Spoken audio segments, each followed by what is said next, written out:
Everybody, it's Chad, nobody else's auto. 8 o'clock Sunday evening, time for a little live. I got a great crowd here ready to go right out of the gate. Leo, Neil, Randy, Glenn, Bill Wagaman, Buick Man. Glad you guys are all here. Dad's here. Matt's on. And looks like we are connecting on Facebook as well. Ken from Michigan made it. Austin's here. So anyway, lots of things been happening. Obviously, last week, before we get too deep into this thing, last week we got shut down because of the spammers. If that happens again tonight, I'm just going to bail off and shut it down. Number one's here. David W's here. Michael's with us on Facebook. I'm working on some things to handle that. I've talked to a couple of guys who about being moderators. They've agreed to do it. I've got to get that set up. Kevin L. is not going to be on tonight, but he said he would do it, and he's a moderator on several other pages, so I talked to him several times this week.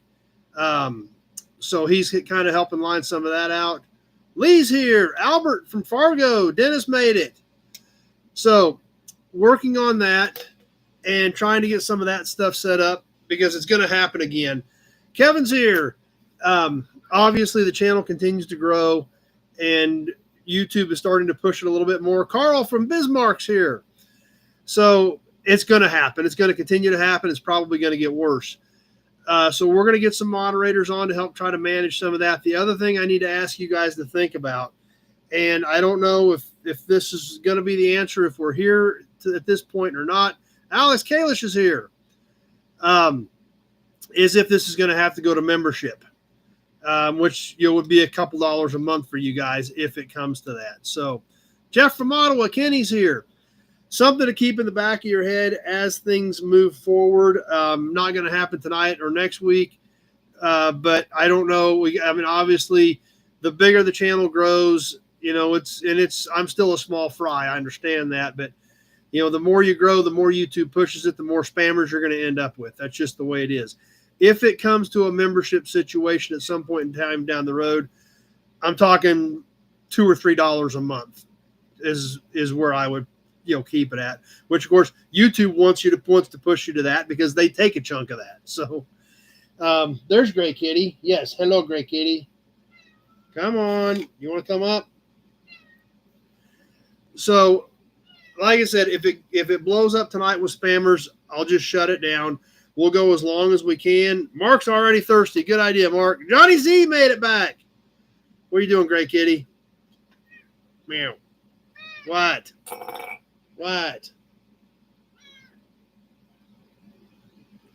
Alec is here. Adam's here on Facebook. What do you want, dummy?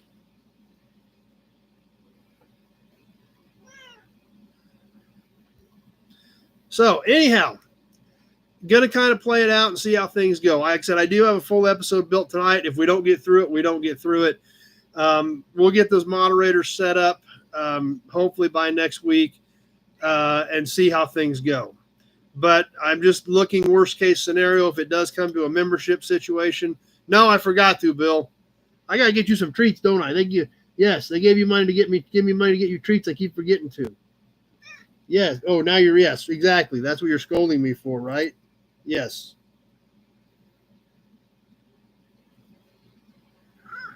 What?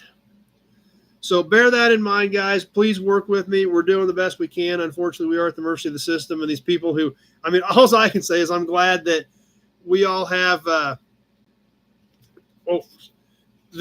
something to do besides trying to get on live chats and try to screw them up. And that's the most interesting thing that you can have in your life to do. So I'm glad that we don't have that problem. Kevin did answer the questions on the Facebook page. I don't know if Rusty Okie or if Zach are on tonight. But if you are, please check on Kevin. He said he did hit the questions and never did hear back. So, Rusty Okie and Whiskey Business are taking care of that for us. So hopefully they will get you in here shortly, Kevin. And I encourage all the rest of you guys to jump on there as well if you have not. It's been pretty cool, actually.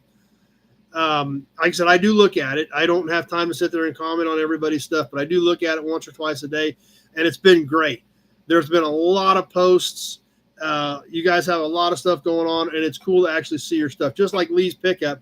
Lee's been on here for like one of the first guys on here, and he ordered some parts for that pickup. Well, I just saw a picture of that pickup that he ordered parts for 3 or 4 years ago on the Nobody's page. So Kevin went to Osh this weekend. Awesome. Oh, man, I haven't been to Osh since 16. I kind of miss it. So glad you got to see Cole. Tell him I said hey, too. I haven't seen that dude in years. What are you doing, Cat? Yes, being a pest. You got that down, Pat. So I'm jealous you got to go to Osh. I didn't get to go. So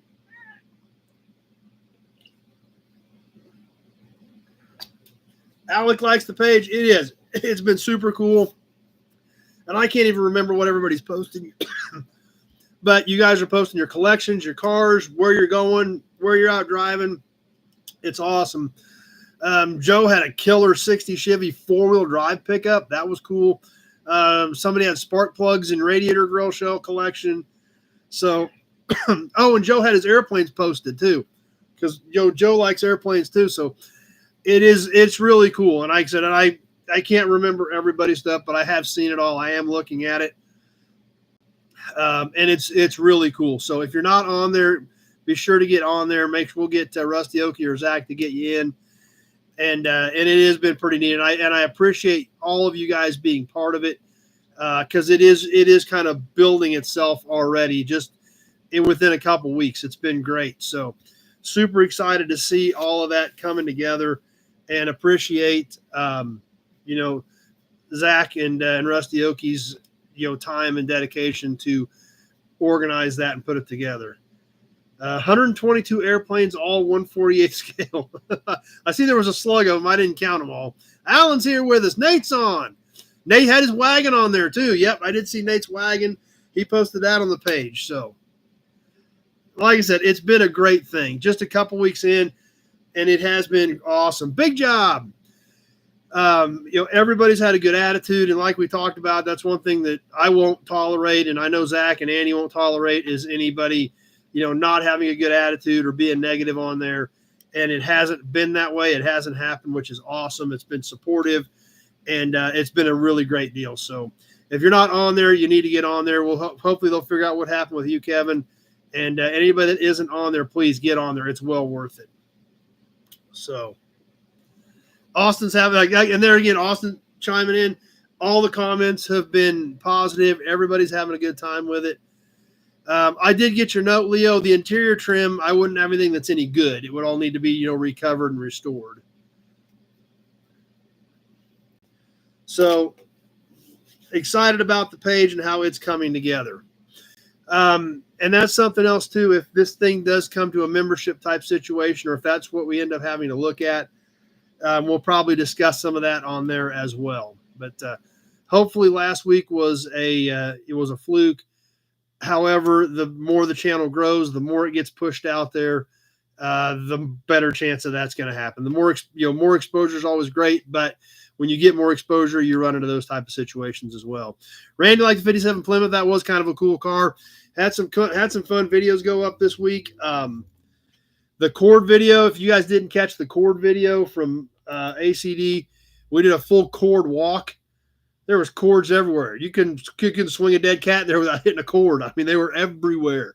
So that was a really fun video to do if you didn't catch the cord video from Monday. And then, of course, more fun stuff with Jim Wicks with the 62 Galaxy last week.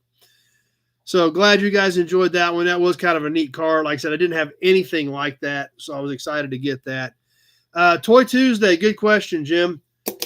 As you guys know, I run that on my phone. I set up on my tripod so I can, tilt the phone to show you guys what we're doing. So I got everything set up. I had my phone on the tripod.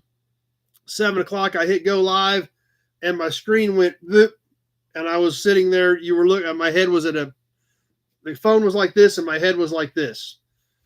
So I reset it, tried to do it again. Somebody might be able to throw a link up on the YouTube chat for the Facebook page. The last several months on the YouTube lives on my phone, it has actually given me a button to choose horizontal or vertical. So obviously I choose horizontal so I can sit this on the tripod and do our thing. That button was not there Tuesday night. So I went in and set everything up. While I was on the tripod like this, my screen was correct. As soon as I hit live, it flipped. But the phone was still like this. More cords than a firewood salesman. That's a good point, Kenny. Mike from Texas is here. I did that 3 times in a row.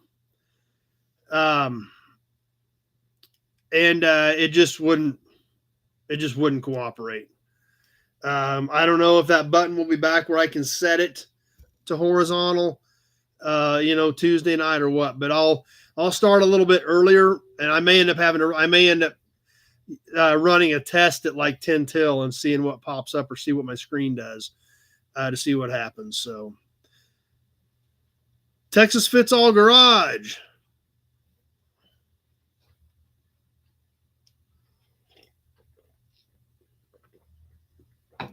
So, yeah, and I was going to mention that, Jim, so appreciate you bringing that up. I think Jim brought that up. Yep. That it just wouldn't work. I just kept trying, and finally it's like it ain't going to cooperate. So, and at that point, it's already 7:05, 7:06, and it's like, oh, well, we'll just punt and go for this week. So that's what happened. That the system just wouldn't cooperate with the screen on the phone. So anyway, we better catch our little bit of housekeeping too here real quick. Please double check your autocorrect before you hit send. If I can't make out your comment, I will have to skip it. I try to catch most of them. If you're on the Nobody Show Facebook page, please remember I cannot see those comments. This is a shared video from the Nobody Else's Auto page. You'll need to be on the Nobody Else's Auto page or the Nobody Show YouTube channel to comment, participate in the auctions, etc., etc. Trolls, obviously, we get trolls on here just like we did last week. If I ignore them, you guys do a great job of making sure they know they're not welcome. If it gets out of hand again, we'll just shut her down for tonight till we get the moderators and everything set up for next week. Super chats are great, and we are also dealing with ads now. So if we see an ad pop up, let me know, and we'll try to work around that best as possible.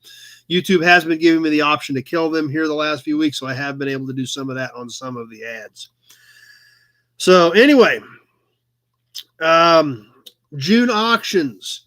Next weekend will be the last month of July, the last weekend of July. If you have unpaid items from June, please get with me. If not, they go right back in to be resold in August. I flipped through it yesterday. We're in pretty good shape, but there is still a few things hanging from June. If you've got something, get with me so we can get it handled and get it straightened out. So, what else has been happening? Working on the Mecum Tulsa article for Old Cars Weekly. Just about done with that finally. Sometimes this stuff just takes time to get done. I've got it almost done. Hudson Badge. Those cars and the cars in the article. This was the fun part about it. The cars that we're writing up for the Old Cars Weekly article. Kevin L. and Pete and myself went around and we picked those cars out. So those guys were there Saturday. So we went around and we picked the cars out. Those guys got to help pick the cars that I'm writing up for the article in Old Cars Weekly on Mecum Tulsa. So that's going to be a lot of fun too. What do you think, Great Kitty? Great Kitty. What? Anyway, let's go ahead and I want to get through the raffle stuff real quick. I'm a little nervous. I don't know if we're going to get blasted tonight with spammers or not. Let's get through who is in the raffle real quick so we know where we're at on that, because next week we are giving away the set of Minnesotas, the set of Kansas, 35, 36, and 37, as well as a pair of the Newell stock 66 plates. 2 of these. 3 names coming out of the big Buick oil can. First name gets first choice, second choice gets their choice, and then the last one gets the third stack. Rico's here. Jess and Rico are finally on. Made it back for a while. They're usually getting pretty busy on Sunday. Glad to see them back.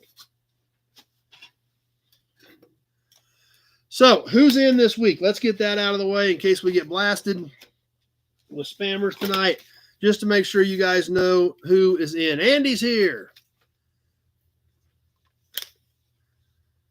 Pablo! Paul Garcia! What's up, buddy? Man, I haven't talked to you in years. Pablo, Paul Garcia, one of my old Pitt State buddies. Awesome to see you on, man. We got to get caught up one of these days. And be sure to check out what we're working on with Pitt State, Paul. We need to talk. The YouTube channel, I don't know if you've got on that yet or not, with the Facebook page stuff, the Rocky Mountain Race Week stuff, the open house we're planning for this fall for Auto Tech. Pablo, great, man, it's super good to see you on here, dude. I'm excited.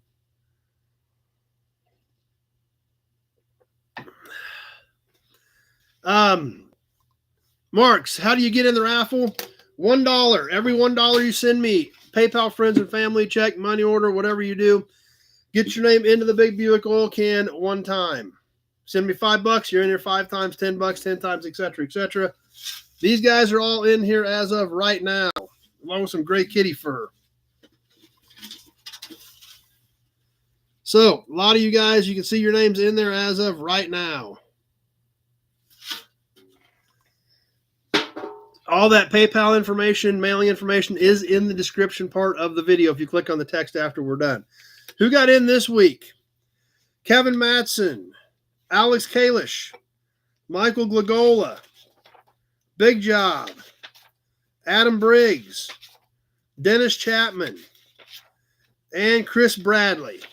Sam's here. I'm just excited that Paul's here. Man, I was excited to talk to Garcia in years, man. Dude, I'm just so excited you jumped on tonight. So that's who's in the raffle as of this week. Gray Kitty's in the raffle. Yeah. So be sure to get in for next week before we give away those license plates. So excited about that. There's some cool stuff. And then we will announce the next raffle for August. We still have 2 golden tickets to use from last month's raffle. Zach has one and Chris has one. Rusty Oki used his and Adam used his. We've got 2 more golden tickets to be used yet from last week's raffle. 7172 Cornet 4-door or satellite 4-door. Nothing right now, DH, and don't know of anything on the horizon, but I never know from week to week what's going to pop up. Speaking of which, what did I pick up this week? I did get a few things hauled in. I bought a huge load, over 20 cars off of an old farmstead up north of here.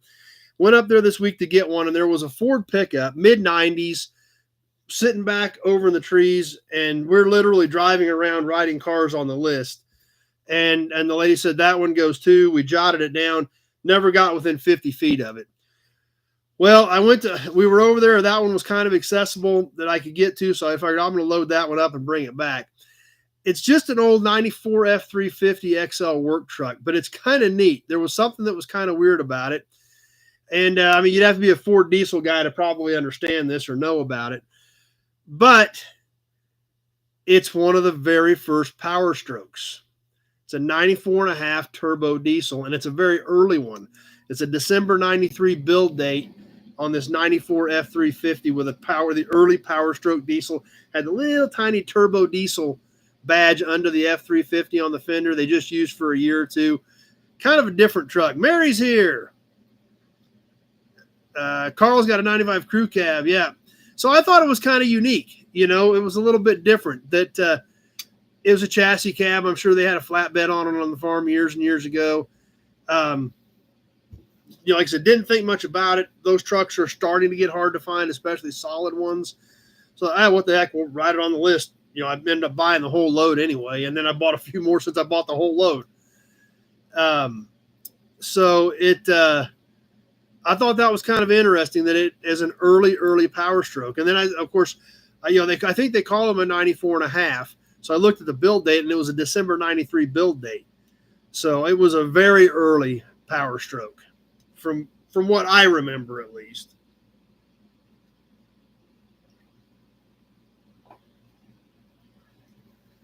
And I picked up a few Mopars this week. 1979 Dodge pickup, club cab, short bed, half-ton, 4-wheel drive. Pretty cool old truck. And another one for the Mopar fans. This one came straight out of a barn. There's Devin Bradley over on Facebook tonight. The 68 Camaro, it's sitting here. I just haven't posted the video yet. It is in the can. That video is ready. I'll probably get it up within the next week or two. It's nothing super exciting. It's just a rolling body. It'd make a great race car, great drag and drive car, because it is, it's just a rolling body, doors, fenders, but it does have a VIN and trim tags, title, things like that. So Big Job has the exact same truck, November 93 build date. So, yeah, we'll get that 68 Camaro video up here within the next few weeks because it is shot and in the can and ready to go. And one more Mopar that came in this week straight out of the back corner of a barn, and it is a pretty unique car. And it's not one you see very often or hear much about very often. 1955 Plymouth Belvedere two-door hardtop. No motor, but other than that, it's pretty much all there. Big, huge box of parts came with it. I got to dump that out and see what's all in there. But two-tone blue 55 Belvedere two-door hardtop. It's a pretty cool car. So we'll be getting some content put together on all of that stuff here sometime in the near future as well. How about a promo model, some badges and caps, some story time? And we'll see if we get through all this. We may even have time for some auctions tonight since they got botched last week. So we got a lot of cool stuff in here to do, a lot of fun to have tonight. We'll just see how things keep ticking. So far, so good. We'll keep our fingers crossed. Promo model tonight. Mark's getting thirsty again.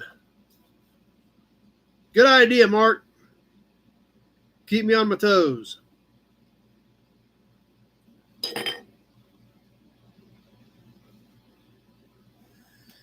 Another promo straight from the Pete collection tonight.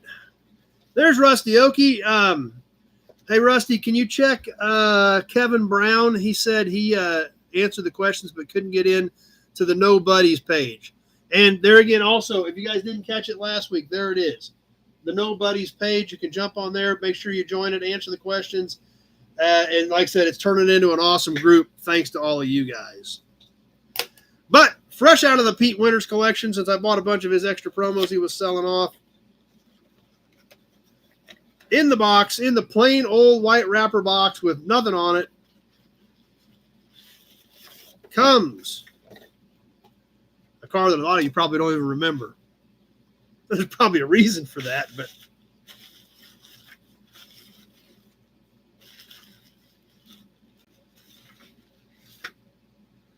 the 1982 Chevrolet Cavalier in a black hatchback. Check this thing out. Brand new, still wrapped in the tissue paper. Obviously great condition. I didn't polish this. I didn't touch this thing. This is literally how it came out of the box. I like these 80s promos like this because I remember a lot of these cars. My sister actually drove one that was a coupe. It was a notchback. It wasn't a hatchback. But my sister had one, so I kind of was familiar with these little Cavaliers. All black, inside and out. And one thing about the bottom of this, now we know when we look at a lot of these promos, the bottom sides are pretty bland. They're not very detailed. It's one-piece injection molded. And the only thing in the middle of this car is the catalytic converter. Look at the bottom side of this thing. Just a flat floor pan, but got the catalytic converter slapped right there in the middle.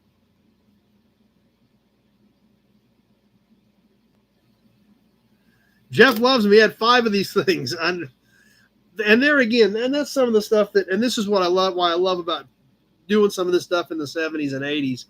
So many of these cars were forgotten about, disposable, nobody kept them. But when we throw something like this out, just right here, Buick Man's stepbrother had one. Jeff had 5. Kenny had an 87 wagon. So this is not stuff that we're going to see in a magazine, in the Muscle Car Review magazine or anything like that. That's what I love about pulling this stuff out, and that's the exact reason why Matt drove an 83, bought a brand new one in 97. So pulling some of this stuff out of the, out of the original box and trying to use a little bit of out of box thinking on what we're looking at is evoking a lot of these memories for you guys, which is awesome. That's the entire purpose of doing some of this stuff. No, this is definitely not the most popular car in the world, but they did what they needed to do in their time. And a lot of us were familiar with a lot of these cars, and it brings back those memories. Throwing Sparks replaced the Citation platform. I think they made them at the same time for a while. Buick Man saw Citation 11X the show today. There again, something we don't think about, but in that time period back in the mid 80s, that was kind of a big deal. So that's what's so much fun about doing this stuff that's a little off the wall, out of the box thinking. The 1982 Cavalier hatchback promo.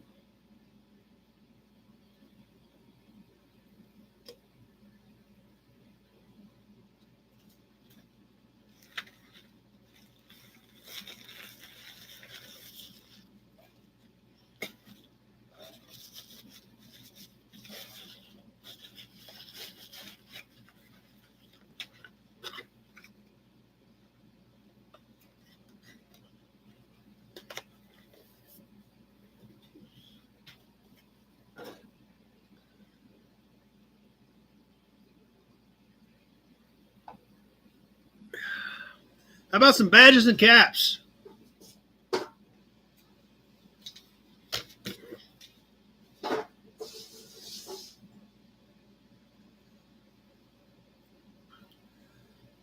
There again, perfect comment, Carl. His dad would like to have a Gremlin back. Gremlins are getting a very good cult following. Addie loves Gremlins. Hudson badge. A lot of these cars were overlooked. Nobody cared, thought they were disposable. Nobody saved any of them. Now it's kind of different and kind of cool. But starting off with a grease cap. This one's kind of banged up a little bit, but it's pretty cool.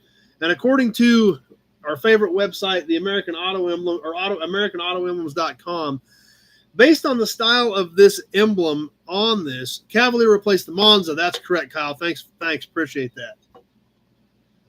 Based on this style of emblem, this would be from about 1931 on this particular grease cap for the Willys 6.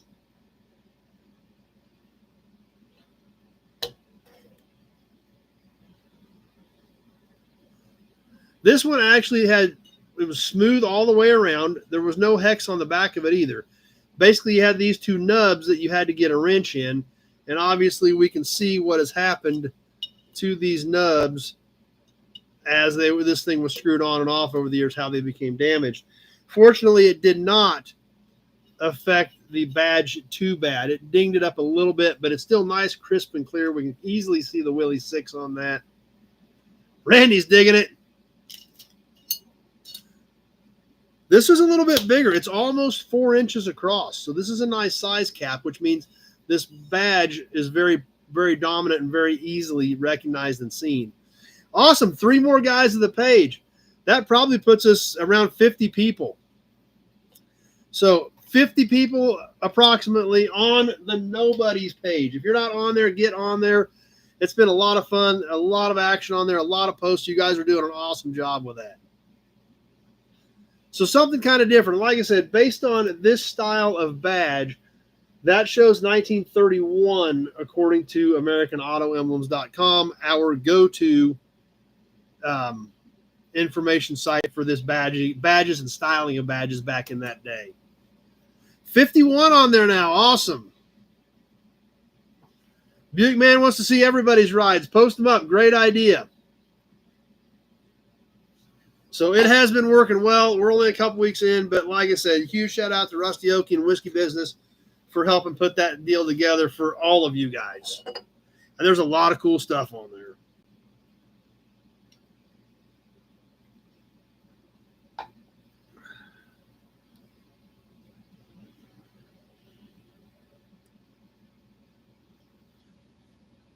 We ought to actually, we ought to get Dad to post his new car on there. Dad actually bought a new car a couple weeks ago. I'll see if we can get him to post it on there. But next, we're going to catch a horn button. And this thing is so deep and so green, I felt like I was off to see the wizard. These were available in different colors based on the color of the car and the color of the interior back in this era. But in 1954, Hudson color matched your horn button to your car. Check this baby out. I don't know why I thought I was off to see the wizard when I was staring into this thing, but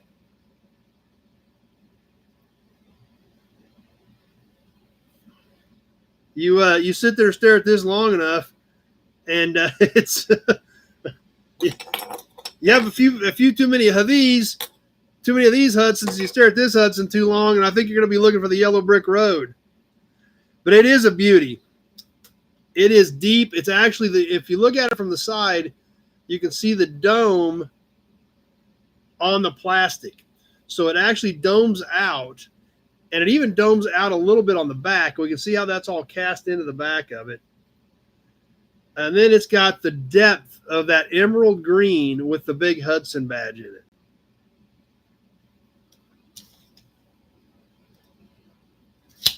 It is right at 4 inches in diameter. So 4 inches is pretty big. Now, if you imagine you're sitting there in your car, your steering wheel's right here. You know, this is not that far away from you for as big as it is. That's a good point, Kenny. It is way better than being chased by winged monkeys. That's true, Texas. This is stuff you don't see anymore. The depth, the detail. And you can see how it's all cast in here. That all that detail is cast in there. And then all this color was added. Jim says one of the best horn buttons. It's a pretty good one. We've got the green up here. We've got the gold down here. The gold inlay, or the gold all the way around the triangle.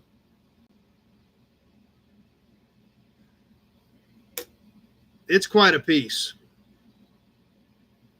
Like I said, they had blue ones, red ones. I don't know if I've got any of the other colors, but I know I like this green one. This green one was pretty cool.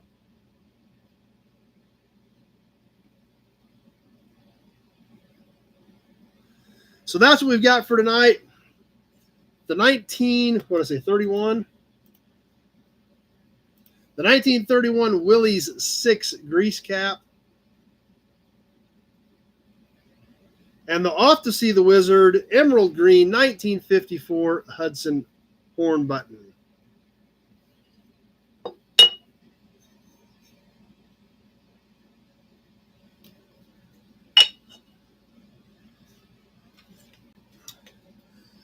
And just to put it into perspective, look nice on this Christmas tree. Remember, this is 4 inches, and this is you're looking at from the side of the car. This is sitting, you're standing a couple feet away from the car looking down at this 6 feet away. This is sitting 2 feet in front of you, and they're the same size. That's how in your face this thing was.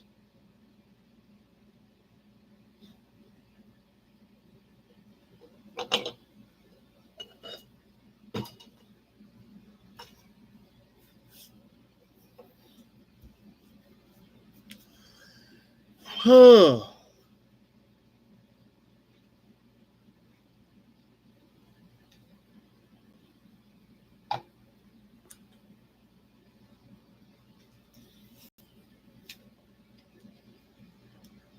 Oh, yeah, the wood grain in the 70s, that would do that for sure.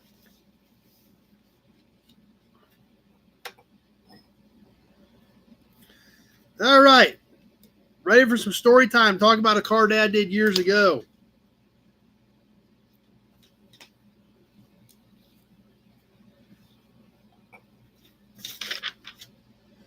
And like we've done the last couple weeks, we've got all the documentation and the paperwork from when he did it.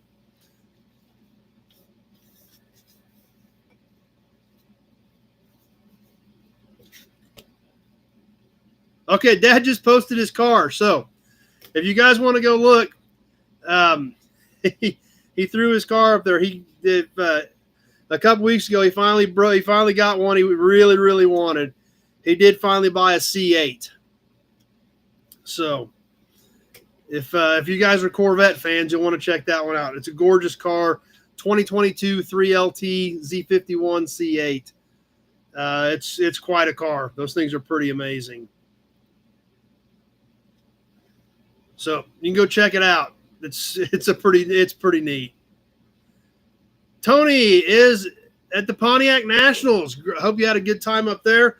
You ought to throw some pictures up on the Nobody's page from the Pontiac Nationals. So that I've never been to that. Obviously, been into Pontiacs for a long time. I've heard about the Pontiac Nationals in Norwalk for years, but have never been. So anyway, everybody's checking out the new Corvette that Dad just got. Let's talk about a car that Dad did years and years ago.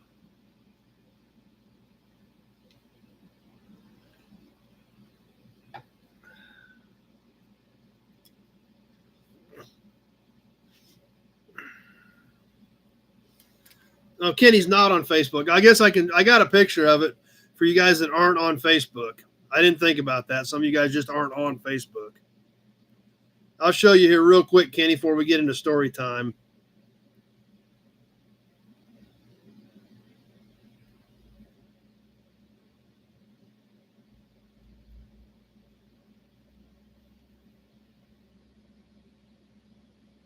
There it is for the guys that aren't on Facebook.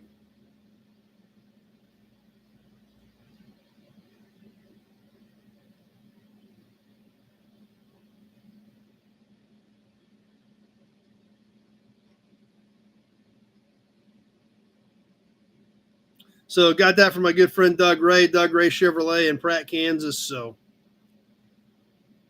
there's the new one that the new addition to Dad's fleet.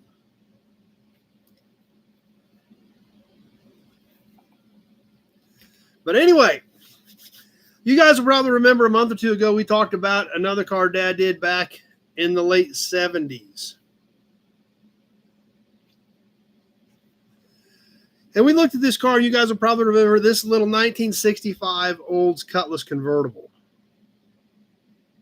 We looked at several pictures of this car, about a month or two ago. And, great little car. A lot of you guys liked it. Well, now we're going to get the rest of the story. Yes, we're going to go back to Dad's records from when he was working on this 65 Cutlass. So far, we've done a couple of these. You guys are having a lot of fun with it. So we're going to keep going. You guys tell me what you think. This car basically, let's see when he bought this. He had it in here when he bought it.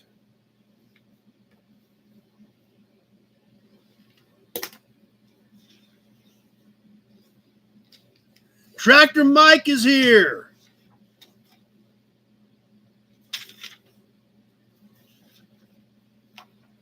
So he bought this car, looks like in early 78. Sold it August of 79. So this one was around for about a year and a half. I'm not open to the public, Jason. You have to schedule an appointment with me if you want to look at something. So I'm not even open to the public. You just have to schedule with me and let me know what you're looking for, because there's so much stuff here that if I don't know what you're looking for, I may have it in a building, in a semi-trailer. So knowing what you need, and then we can go out and look at that is fine, but I'm not open to the public at all where people can just go walk. Waycamp's here. So this little 65 Cutlass convertible, let's find out what Dad did to this car in 1978. And remember, like we talked about, we have all the details of all the repairs, the amount of labor time it took, the parts cost, everything. And we've got all the tickets for all the work. So let's take a few minutes and learn a little bit more about this yellow 65 Cutlass convertible. Put a used battery in it. Hubcaps. R&R muffler and tailpipe. Mount 4 tires. Overhauled the starter. Yep, back when you overhauled a starter. change transmission oil, pack wheel bearings, R&R top relay, because it was a convertible, grind valves. Ever hear people doing valve jobs very often anymore? Oh, it was blue when Dad bought it. I always thought that car was yellow. I thought it was always blue. Yeah, it was kind of a pale yellow, so yep. R&R timing gear and chain, so full valve job, R&R timing gear and chain, put a new convertible top on it, repair the turn signals, lube the speedometer cable, something you don't hear about anymore, pretty common back in the day. Leo's dad had one.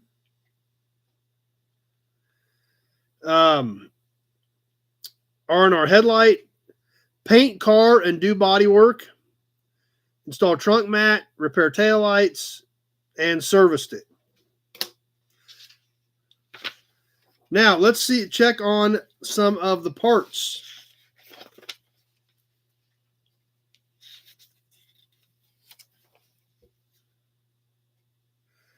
Four tires. I assume these may have been used ones. 4 tires were $30 total. Exhaust system, exhaust muffler and tailpipe, $29. Here's one that'll shock a lot of people. Paint and materials. 1 gallon of paint. These other numbers, probably 1 gallon of primer, some 3M numbers, probably some tape and stuff. So this included a full gallon of paint, another gallon of material, another pint of material. $38.88 in October of 1978. $38.88 for a gallon of paint and materials.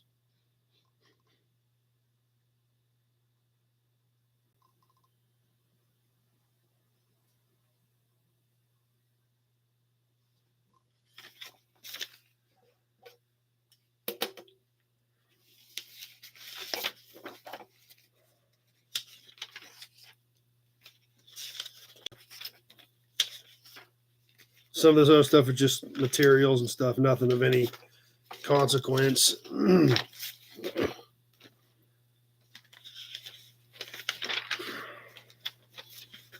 Because most of this work was all done at the house, so yeah. Those prices caught a lot of people's attention. You can see that right out of the gate. Because a lot of this was, obviously a valve job. There's not a lot of parts involved and things like that. Water pump was $20.46. The seat repair was $20.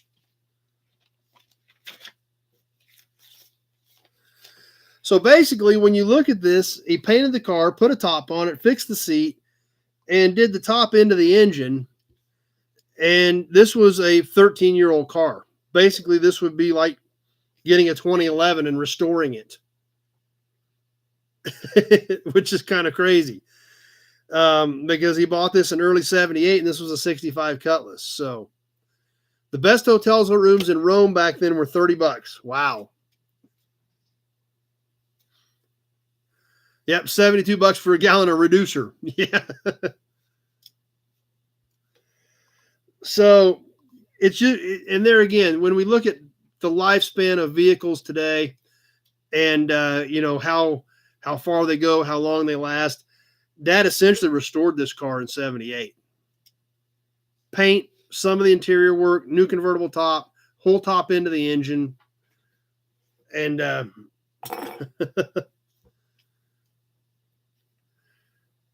yeah, and a couple zeros. Yeah, and Nate's a body guy, so Nate is extremely familiar with that stuff.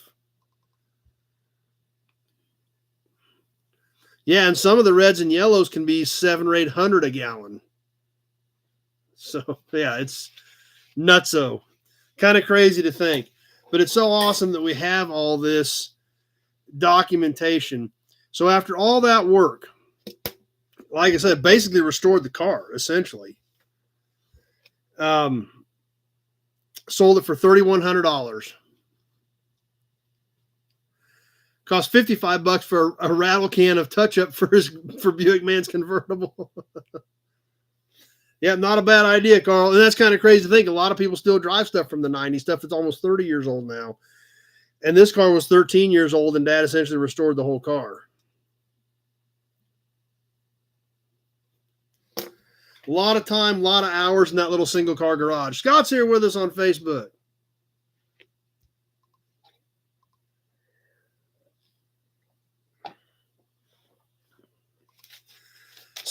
So far, you guys have had a lot of fun with this. I hope you're enjoying it. We'll keep doing it. If you guys are enjoying it, we got a whole scrapbook and a whole stack of files on all this stuff, learning about all these cars that Dad did years ago when they were literally used cars. Today, they're really cool stuff, but back then, just used cars. Austin loves it, so Kenny's digging it. I'm glad you're having fun. I'm having fun with it because I remember the car, some of the cars. You know, all this stuff, I've never looked at this stuff. We're doing all this together. So Dad's the only one that remembers all of this stuff in here. But it's been a blast doing it. I'm glad you guys are enjoying it. And it's definitely putting a different spin on things as comparing the hobby to today to what it was. And we're talking about the same type of vehicles. Then they were used cars. Now they're cool cars, collector cars. We're looking at the two different ends of the spectrum. We can really compare and contrast, you know, these vehicles now. When we look at the collector car world today, which is what all these cars are, and compare it back to when they were just used cars. So pretty neat. I think it's pretty cool. Glad you guys are having fun with it and can appreciate the comparing and the contrasting of all that stuff as well. We haven't had a badge in a little bit. How about bringing out the big kahuna? Who's ready to chug? The Auburn 12.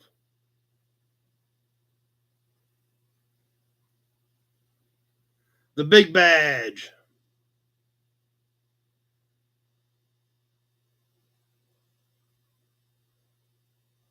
GDP's here.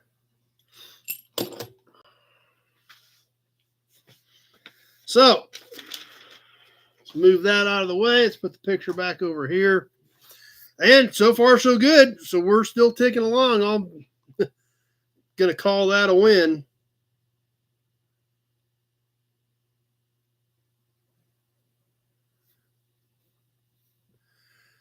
And I guess we'll try to do some auction stuff tonight. I know we did get a few things done last night. That was right when everything started blowing up last week. I did get big jobs payment. The other guys that, you know, we'll catch them this time or whatever. I'm not worried about it. We just did a few things last week. Mike says, keep it coming. Okay. So we'll go ahead and do some auction stuff. I had a lot of cool stuff lined out for last week. Let's go ahead and get into some of that. Now, if you guys remember, we got some toys coming up because I got a whole bunch of boxes full of toys. We'll mix a few of those in tonight. And I don't even remember what all I had because I had all this stuff. Oh, we got cool caps. We got a lot of cool stuff lined out. So if you guys are ready, we'll do some auction stuff and see if we can squeeze a little bit of that in yet tonight. So, all right, let me get regrouped here, get some stuff gathered up, get it all scooched over here so it's near the computer and the desk, and we'll start digging into some of this cool stuff.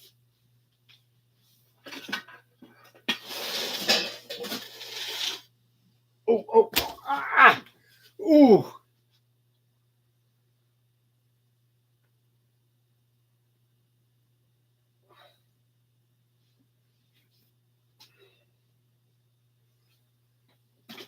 We just about had an emergency. I knelt down to grab the boxes, and that was almost the wrong thing to do. Fortunately, I got out of it this time, I think.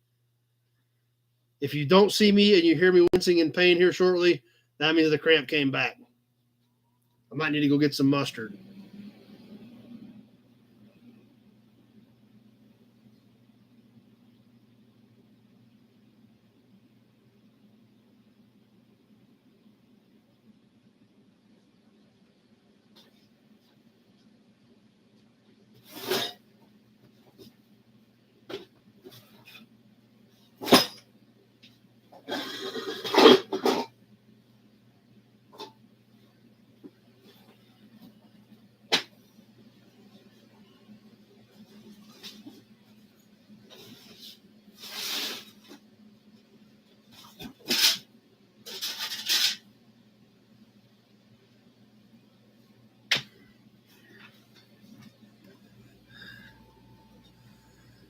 Okay, yeah, Gray Kitty 911.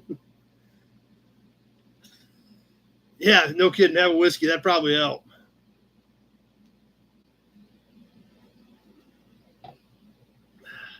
That's right, Michael. It's fun for me going back through all this paperwork as well. It's just so much fun comparing and contrasting from then to now, and having all the documentation to prove from then to now. The 29 caddy hooder or the 41? This 41. Is that the one we're talking about?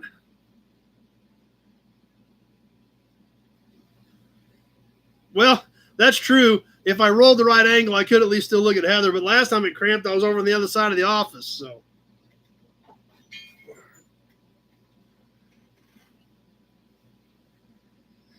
we'll kind of start off where we ended up last week. Okay, yeah, that's the one.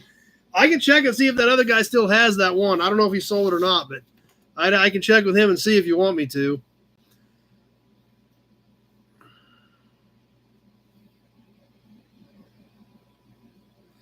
So anyway, as always, we'll go ahead and get ready to get into the auction. God, the car guys is stopping by. We'll pick up where we left off last week. I already had some stuff lined out before everything blew up.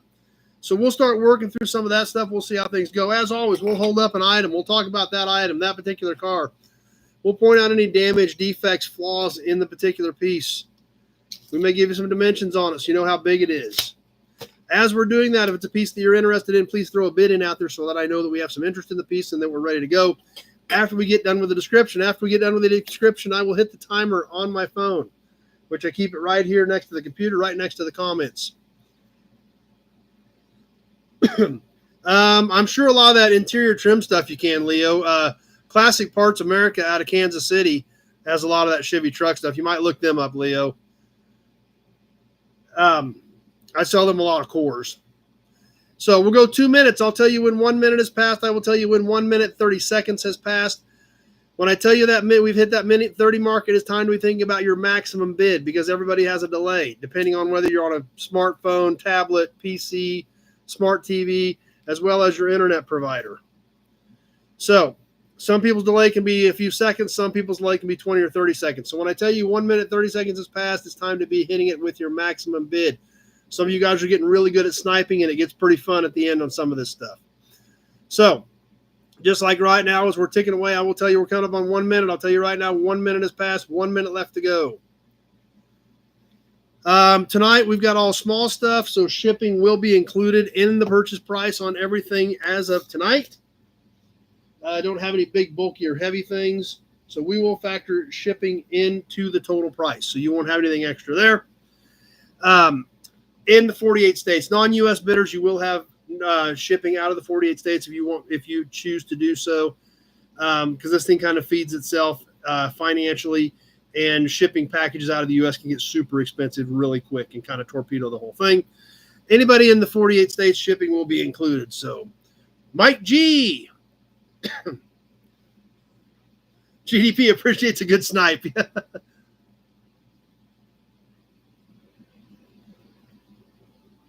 So anyway, let's go ahead and try it again this week. We'll start off with some cool stuff.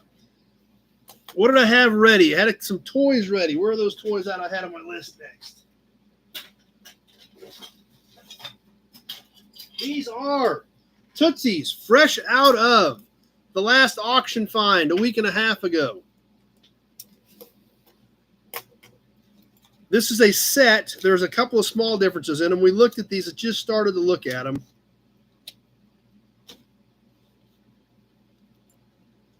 On these little Tootsie MGs. I think we started to look at them last week. They're basically the same, but there are some slight differences in them.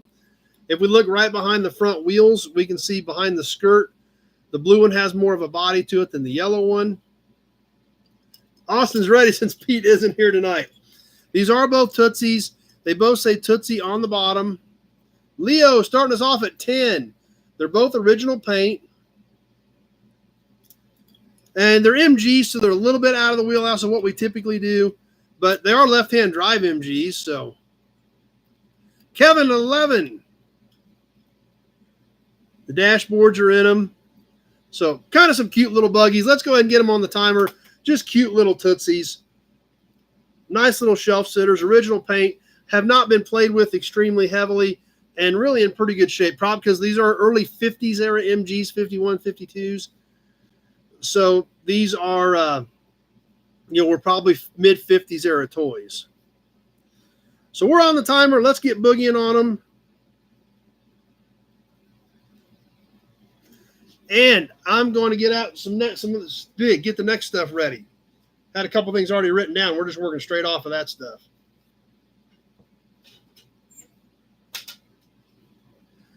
Kevin at 11. That's only $5.50 a piece on these little Tootsies.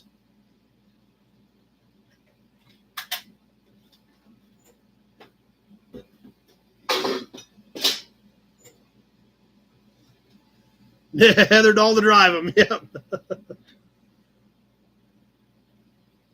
1 minute gone, 1 minute left to go.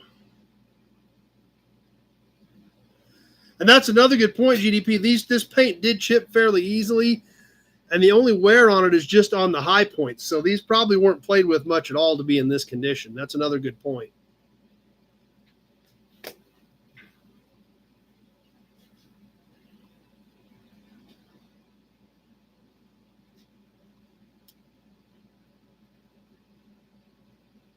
One minute, 30 seconds is gone. 30 seconds left to go. Kevin at 11. You're getting both of them.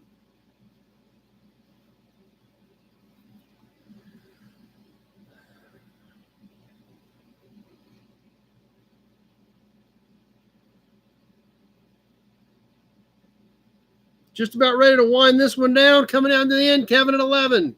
Leo, 13. Mark at 12. Alec at 15. And that does it. Alec on Facebook has slid a 15 in there.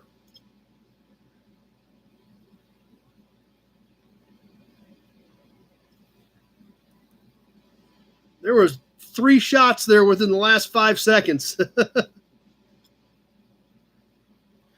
But Alec had that 15 hiding in there, got it in at about 158. So Alec on Facebook at 15 on the cool little MGs. Don't worry, we got some more toys coming up too.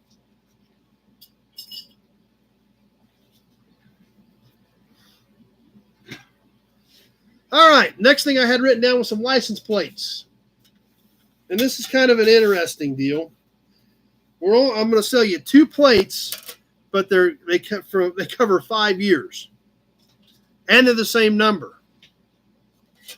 So we're going to start off with the 1975 Kansas number 83. Okay? Now, you guys have been hanging out on here for a while. Know that after 76 is when Kansas started going to stickers. Okay? So we've got the 76 plate right here, also number 83. And 77, and 78, and 79, and 80. Because there's 76, we can see the edge of the 77 sticker under there, the 78 sticker, the 79 sticker, and the 80 sticker. So 2 plates covering 1975 through 1980. The same, both number 83s from the same county.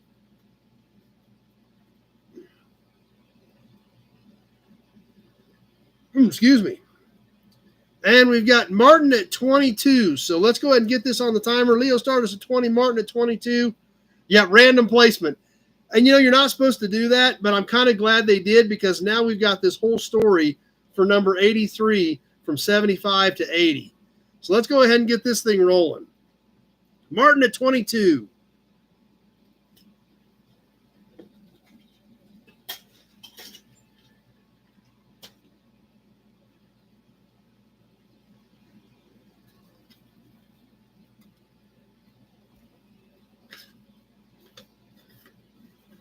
The 75 is green. The 76 is blue. So I don't know what you're seeing on your screen. This one's green. This one's blue.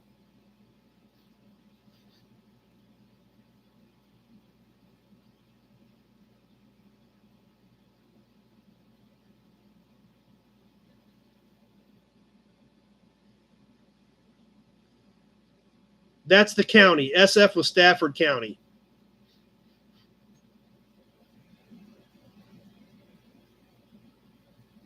And then the letter was the first letter of your last name.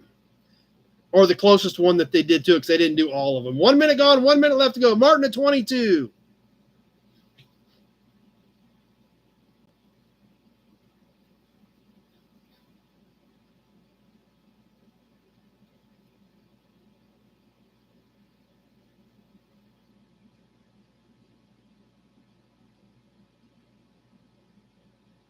That would get you a ticket in PA.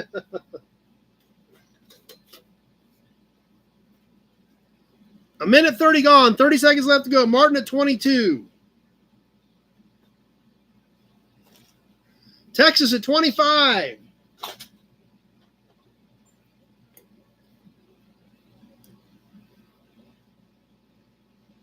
Leo, 26. Coming out of the wire, we got a few seconds left. Mary, 28. Pappy, 27. Adam, 30, and that does it. Adam's 30. Holy cow, there was a ton of bids in there, but Adam hit it with a 30 and covered everything, and then even the late ones were still under 30. So Adam's 30 did it and covered it all.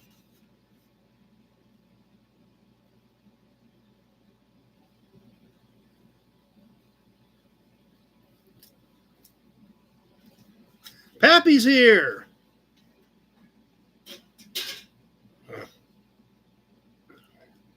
Martin had a 30 just come in.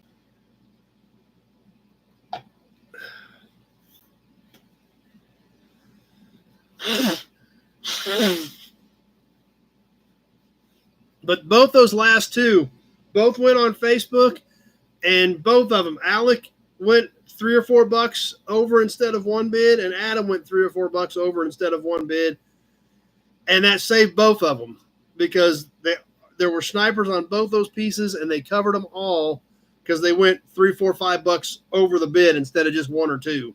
So that saved Alec and Adam both on those last two pieces. So didn't do any hubcaps last week. We didn't get that far. I've got some laid out here, so let's squeeze the first cap of the night in. I did paint the lettering on this one to make it kind of stand out, make it pop a little bit better. The cap is pretty good condition. Otherwise, few dings and dents. I did redo the black in the lettering on this Buick cap. Cursive font, Leo 10, stainless steel cap on a metal base. Base is in pretty good shape on it. Few dings and dents, but still presents really well. And one thing about all these caps, where all the lettering is, you can paint that anything you want. These were black originally. If you like blue, paint them blue. Your hang up for a display piece, make it look cool, make it look the way you want it. This Buick cap is almost 11 inches in diameter. So let's go ahead and get this one on the timer and get rolling. I've got Leo at 10. I just cleaned it up after the fact.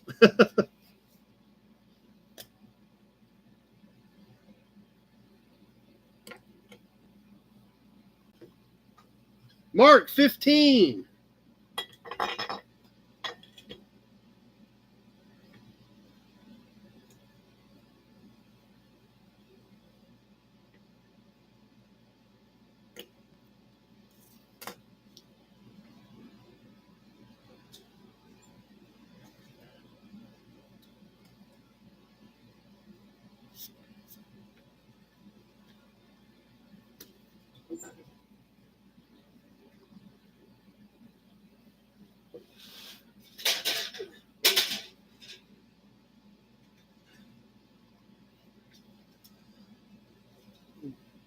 One minute gone, 1 minute left to go.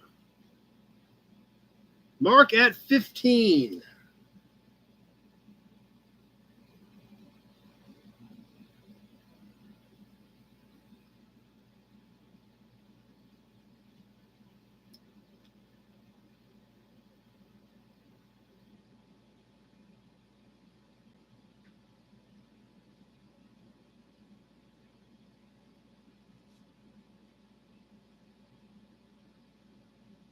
1 minute, 30 seconds gone. 30 seconds left to go. Market 15.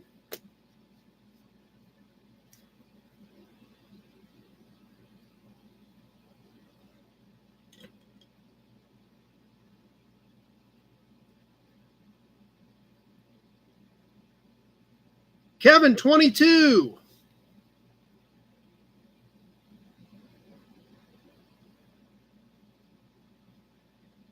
And that does it. Kevin at 22.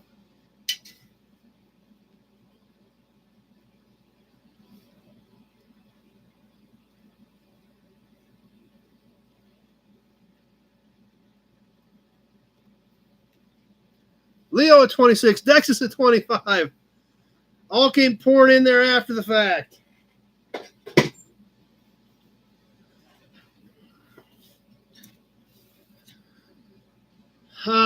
Something we haven't done in a little while. We've had some fun with this before.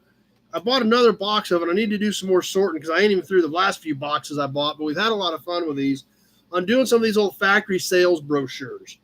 We're going to do a pair of Chevys. Yeah, we got more caps coming too, so we got all kinds of cool stuff tonight. Starting off with the 1971 Chevrolet sales brochure. These are the full color brochures that would have been in the showroom. Leo at 10 in 1971.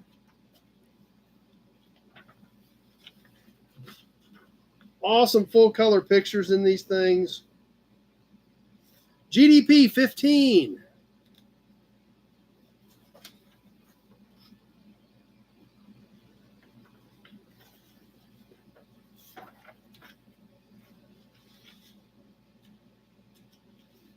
Leo at 20.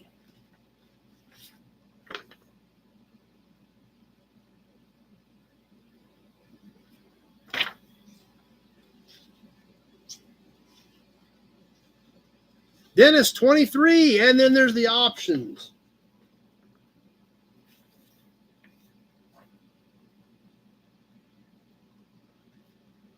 Leo 25.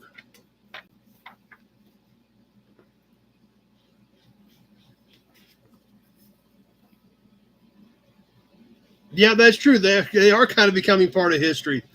The options, you can pick your engine down here all the way up to the 454.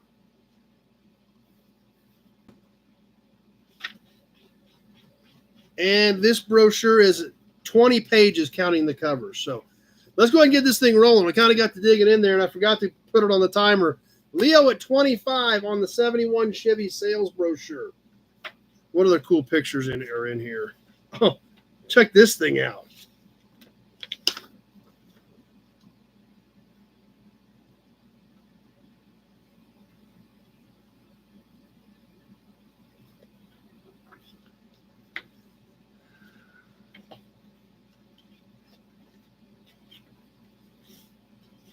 I wonder if there's a station wagon in here. I haven't seen a station wagon yet. Leo at 25. We've got a few more sales brochures to do a little bit later, too. So,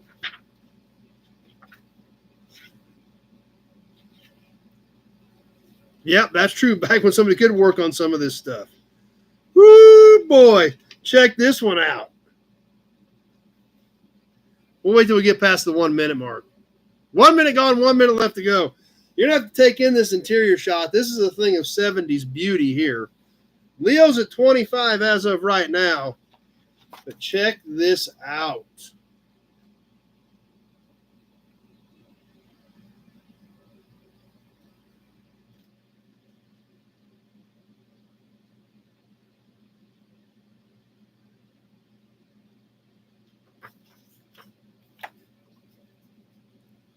Minute 30 gone, 30 seconds left to go. Leo at 25.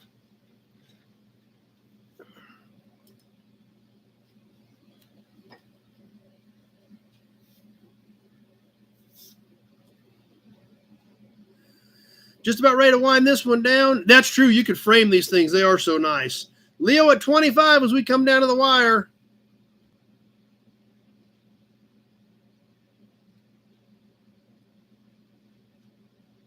And that does it. Leo at 25.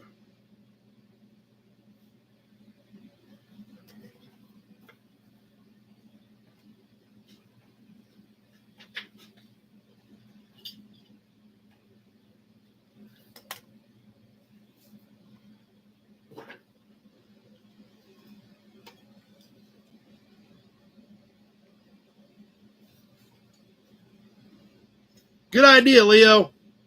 My bad.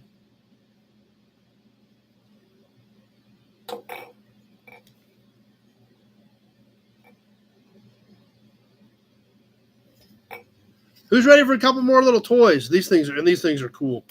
I thought about selling them individually, but I think I'll just sell them as a pair.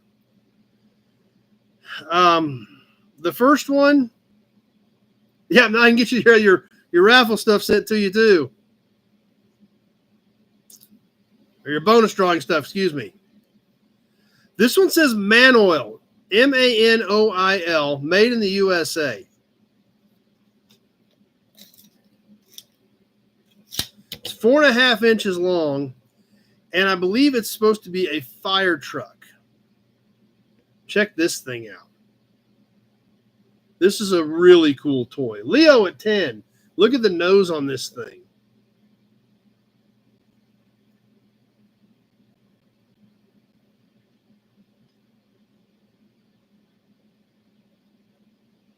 Look at the angle of the nose on this. So pretty cool. It does have all the original tires and wheels. I'm going to say this is late 40s, early 50s. Yeah, we've got it laying right here, Glenn.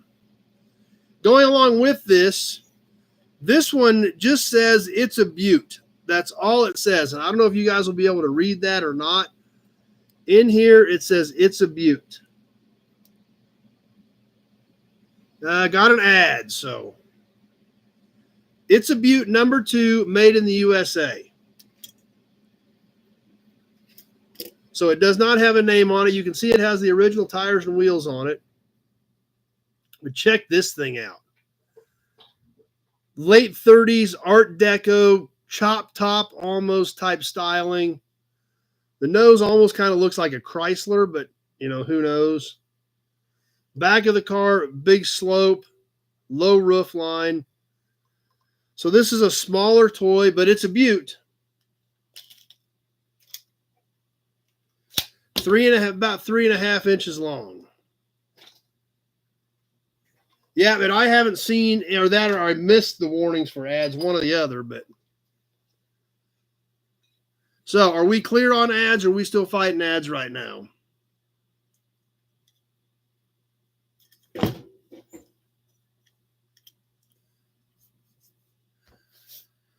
All right, I guess we're ready. Okay, we're good.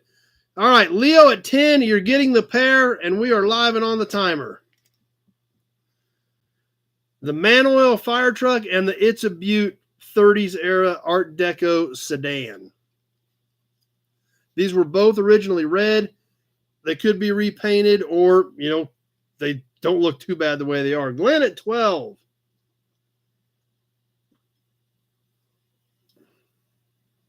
Alan, 15.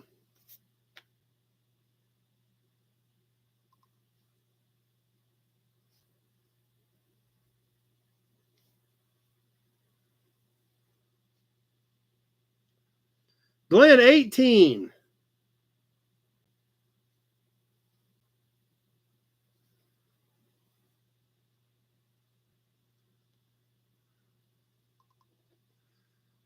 Coming up on that 1 minute mark.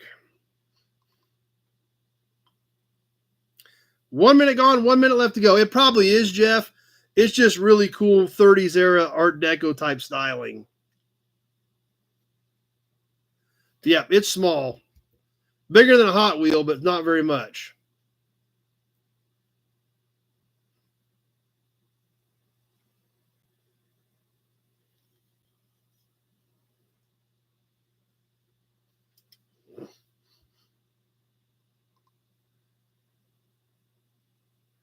A minute 30 gone, 30 seconds left to go. Glenn at 18.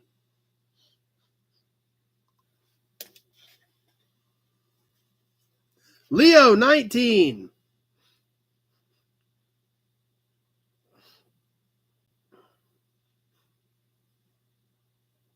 Kenny, 24 as we're coming down to the wire.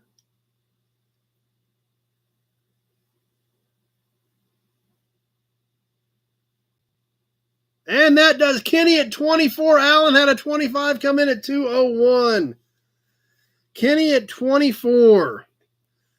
Barely, by like a second and a half. I mean, you didn't have It was like rolling to 201 when Alan's bid popped in. So Kenny, it snuck him in at 24. Don't worry, Alan. We got a lot more cool toys coming up. But those are neat little pieces. I love these things. And they're, again, like this, there's two of them in the box. That's the only reason that one's here.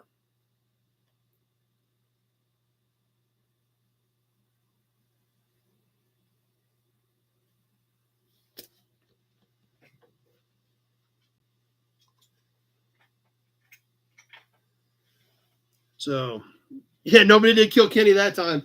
But there is some really cool. I got a couple more toys out of there we're going to get to here in a bit.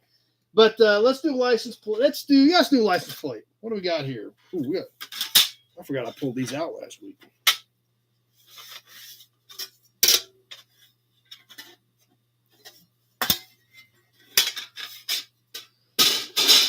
Let's go north. Let's have a Hudson badge here first, then we'll go north.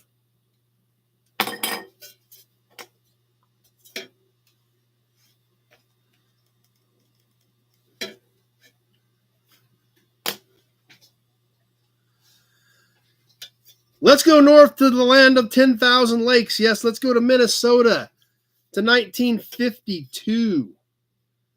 Look at the shine on this thing. This plate's over 70 years old. A little bit of surface rust, but there again, this thing came from the Rust Belt, and it's in this condition. Good looking plate. It is roughly standard 6 by 12, I believe. It seems like it at least. Yep, just under 6 by 12. Leo 10. Kind of an orangey yellow. Not really orange, not really yellow. Navy blue lettering. And you can actually still see some of the flaws in the paint in this orange. That's how good this plate is for being 70-plus years old. Kenny at 12. Let's go ahead and get this thing on the timer. And please remember, guys, if you have one $10 or $15 thing, I won't ship that right away. I'll wait to see if we can get something else to go with it. I won't hold it much longer than a couple weeks, but I will try to get, more than one thing if it's a small $10 or $15 item. Martin at 15. Leo at 15. Yeah, my neck's a little stiff. So I got Martin at 15. Yep, see if I can crack it, but it ain't doing it. Leo 20.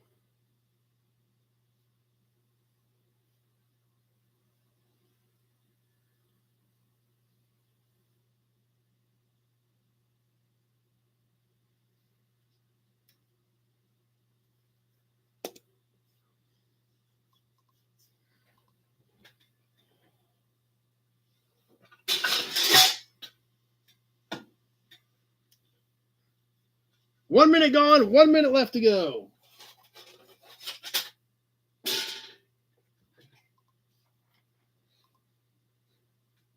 Martin, 21.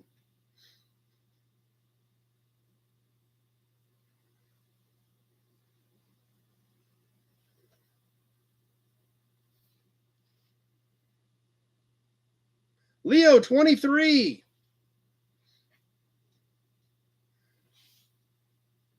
Minute 30 gone, 30 seconds left to go.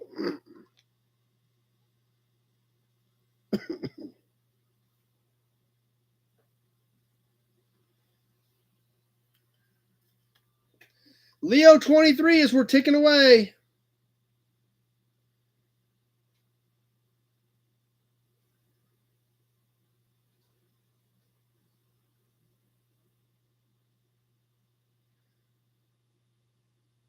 And that does it. Leo at 23.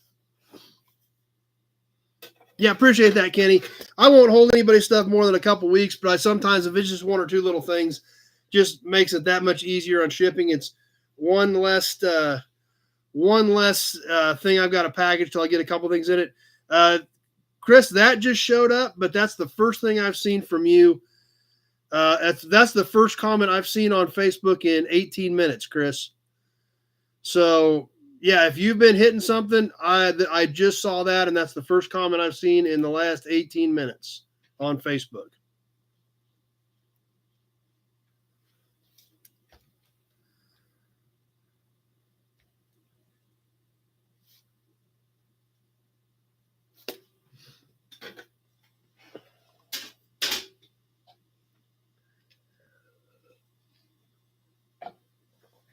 In fact, the last thing I see on Facebook was Adam Briggs' $30 bid on those plates. That's the last comment I've seen on Facebook, period. So if you guys on Facebook are commenting, I'm not getting them. So you never know, Kenny. We're not done yet tonight. You may find something else you can't live without. And we're going to throw another cap up here. This one I did not paint it. No problem, Leo. You can kind of do what you want. This one should have been red. We've done a lot of these caps from this company in the past, but I don't think we've ever done this particular cap. And this is a cute little booger for our Nash fans. Check this thing out. It's kind of small. It's really flat. Doesn't have a really big dish to it. The Nash is all stamped in it. I just didn't repaint it. It probably was originally red. You could paint it any color you wanted. Back side of this thing looks pretty good and pretty clean. Leo at 10. Michael Gagola got your thumbs up. So I've got those two comments. If you guys are commenting, that's all I'm seeing. Mark at 15, 9 inches in diameter on this little Nash cap. And like I said, this is all embossed, so this could be easily painted. Yeah, I don't know if Jess has this one or not. She's got a lot of Nash caps, so got cash, you can own a Nash. So kind of a cute little cap, a little bit smaller than some of these other ones that we've done. Repaint the Nash if you feel like it, and really make it pop hanging in your man cave. Let's get this thing rolling. Mark at 15 on the Nash cap.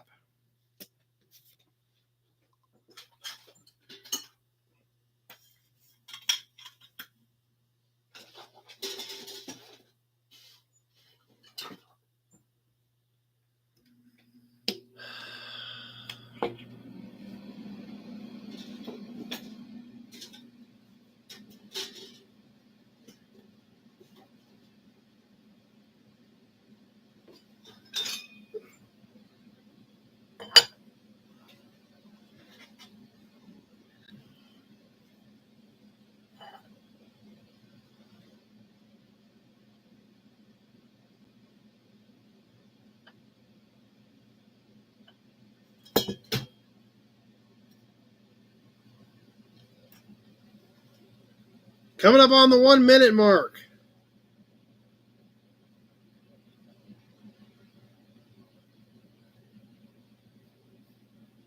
One minute gone, 1 minute left to go. Mark at 15.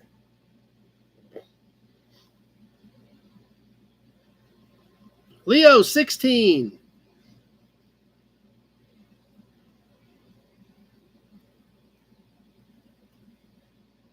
There you go.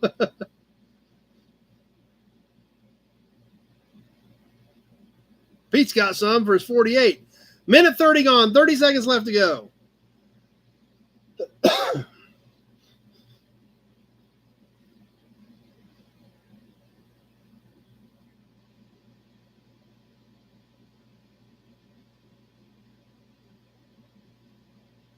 Kevin, 22.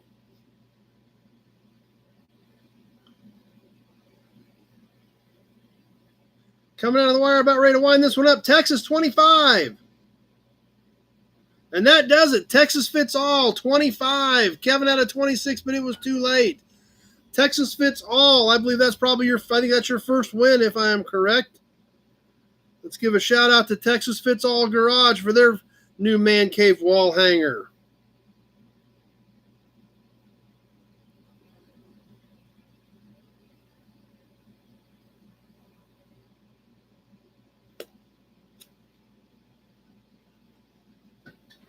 So the payment information is in the text part of this video if you click back on it. If not, my phone number's in there as well. Give me a shout tomorrow. We'll get it all figured out. No big deal. Let's catch another toy. These, like I said, these aren't high dollar toys, but some of these are a little bit better. Rico, yeah, she said she already went to bed, so.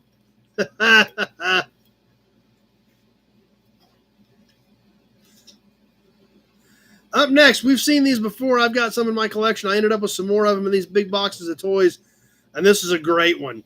This one isn't broke. It's not chipped up, and these are just great toys. Good looking. This one has pretty decent paint, but we've seen these before. Now you guys get the chance to have one for you on the Tootsie Greyhound bus. Does have some chipping and scratching. The blue doesn't look bad on either side. Obviously, clearly read the Greyhound lines and see the dog on it. The front of the bus, definitely a 50s look. The rear, there's another splotch of paint on the back of this one. Matt at 10, yeah, these are great. I've already got a couple of these, so that's why I can sell this one. There may be one or two more in those boxes, but yeah, she's resting up for her birthday in a couple months. But these are great. These are almost 6 inches long. So this is a little bit bigger toy. All the original tires and wheels. You can see the Tootsie made in the United States down here cast into it. And let's get this thing on the timer. Matt's starting us off at 10.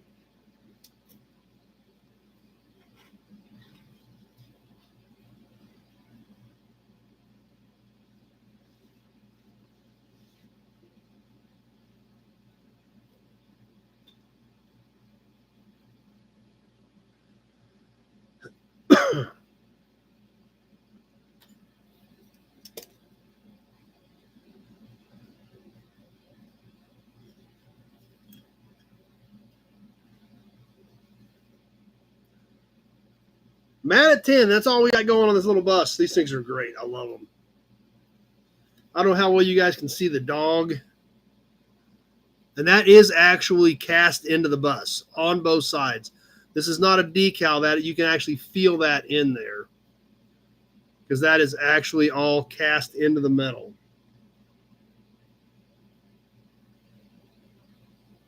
One minute gone. 1 minute left to go. Matt at 10.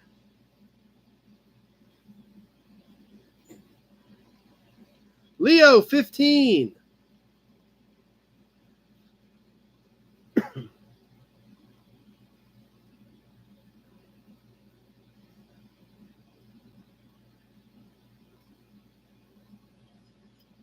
Alan's reloading, getting ready this time.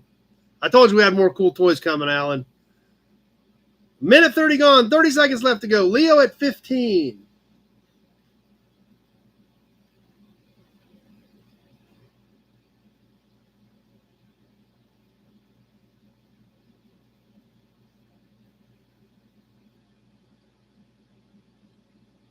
Coming out of the wire on this one, Kenny at 22. Few seconds left. Kenny at 22. Any other snipers out there? And that does it. Kenny at 22.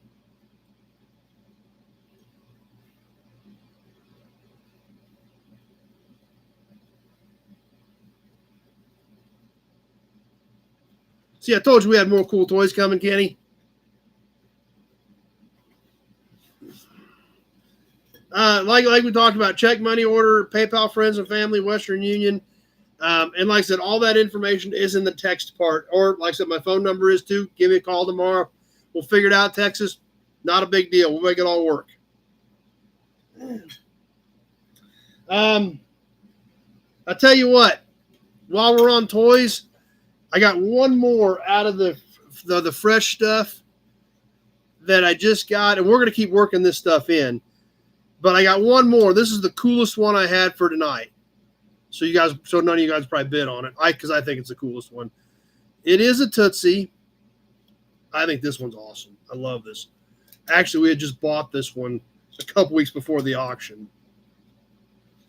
5 7/8, so almost 6 inches long. Art Deco Speedster. This thing is just amazing.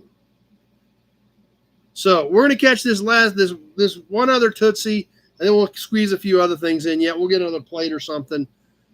But I hope you guys are ready for this thing, because I love this thing. I hope you guys bid on it too, because I feel really bad if it doesn't bring anything.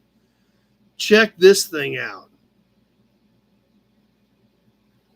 Art Deco, 30s, 40s, airflow design, big swooping fenders, rear fins, laid back windshield, wraparound bumpers, front and rear. In fact, look at the front bumper, the way it wraps all the way around. Inside even has, you can actually see some stuff cast into the dash. Alex started us off at 25, and this thing is well worth it, trust me. And yeah, it does look like some of the cars they have in like cartoons from that era. Glenn at 30. This one's great. So, like I said, 5 7/8 inches long.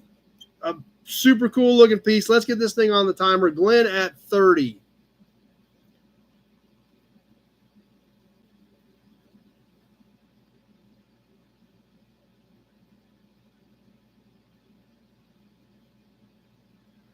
Leo 31, Glenn 36. Oh, and I forgot, you guys see the louvers on the side of this? And all this detail is cast. That is cast in. These bumper lines are cast in. This rear fender trim is all cast in.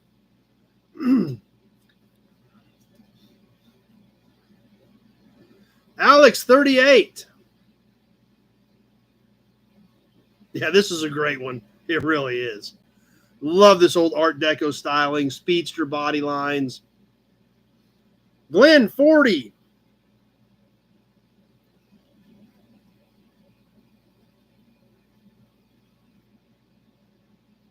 One minute gone, 1 minute left to go.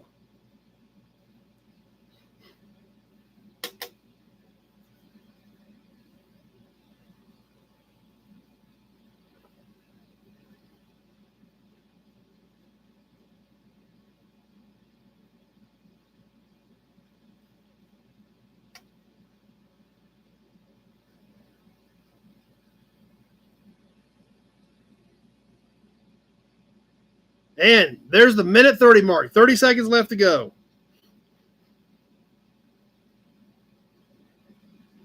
Yeah, there could be a snipe out there on this one. It's just a great looking piece.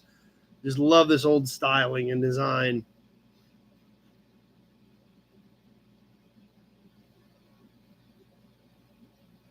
Glenn at 40 as we get ready to wind this one down. Coming down to the last few seconds. Alex, 42. And that did it. Alex slid that 42 in there at the last second.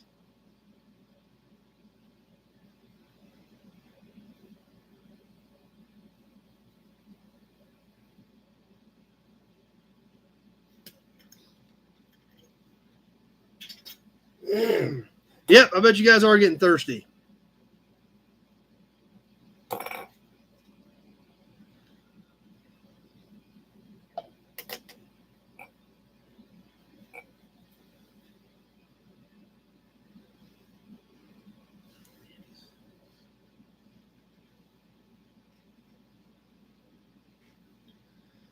Okay, how about a horn button?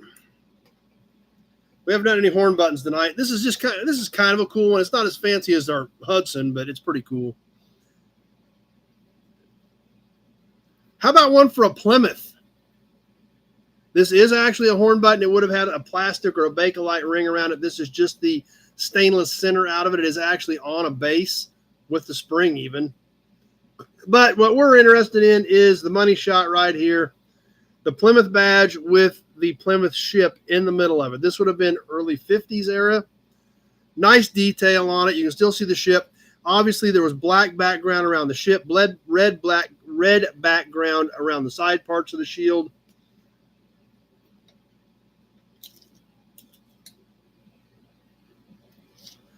And about 2 3/8 in diameter on this Plymouth horn button. Not near as exciting as our Hudson, obviously, but still kind of a cool piece. Any interest in this? I don't see any bids popping up on the Plymouth horn button to start us off. If not, we'll skip it. I'll get some other Plymouth badges to go with it. I just had it laying here on the desk, so I thought we would throw it up. Give it a few more seconds. If not, I will mix some other badges in with it later on.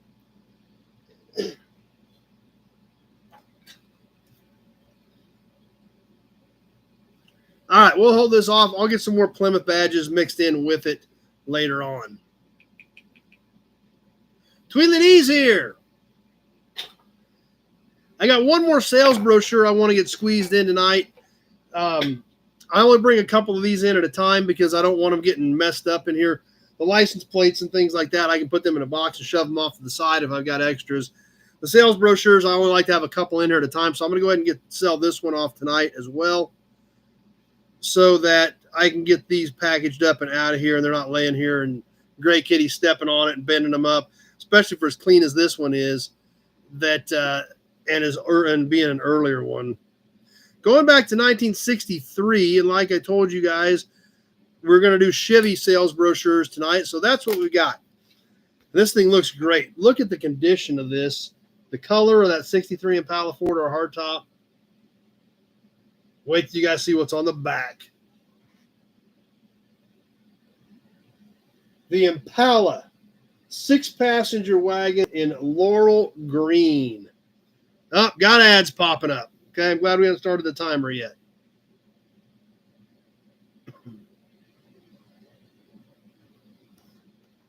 We'll take a flip through a couple pages in here. Okay, looks like we're coming back. That's good. The Super Sport.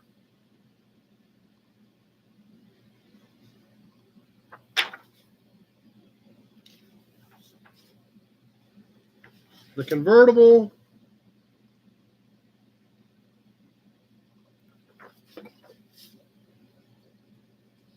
GDP at 20.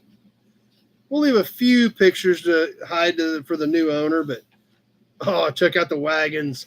Don't want to show everything off. Check out the wagons. You got to love the wagons.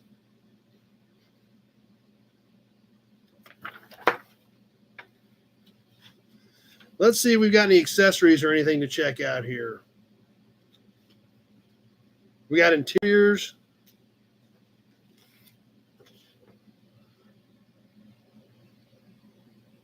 That's true. That's a good point, Kyle. Drawings versus photos stage. And let's see. All right, 7 engines. The 400 horsepower TurboFire 409 delivers 425 foot-pounds of maximum torque, available with a manual shift transmission only. 409 cubic inch displacement, 11-to-1 compression, 4-barrel aluminum carburetor, dual exhaust, oil-wetted element air cleaner, cast aluminum intake manifold, special camshaft with mechanical lifters, tough surface crank bearings, and extra strong pistons. Cylinder heads feature larger valves and smooth ports. Or you can step up to the 425 horsepower TurboFire 409, a modified version of the 400 horse V8, 11-to-1 compression, twin 4-barrel carbs, dual exhaust, available with 3-speed and 4-speed manual transmissions only.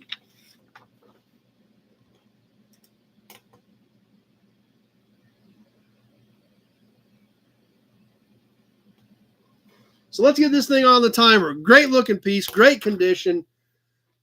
The colors look amazing. I'll have to sandwich this in some cardboard to keep it sturdy when I ship it. But GDP at 20 as we are live in on the timer.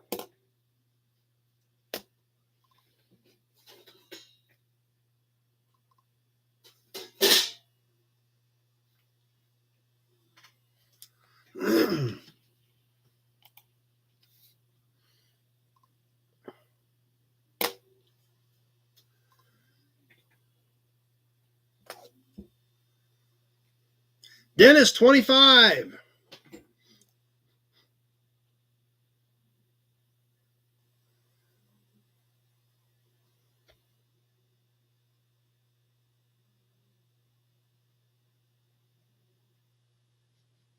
Leo, 27. 1 minute gone, 1 minute left to go. It's all full size, Sam. It did, because it had Bel Air and everything in it. Yep. Bel Air, Biscayne. So it's all full size. GDP 30. Dennis at 30.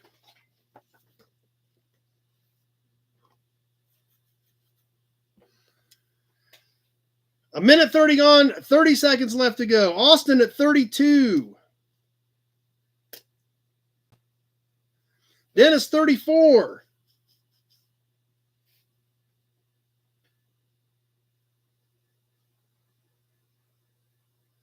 Leo, 35. GDP, 35. Few seconds left. I had Leo first, but we got a few seconds left to go. I bet there's going to be another bid sneaking in there at 36 somewhere. Austin, 37. And that did it. Austin at 37 got it done.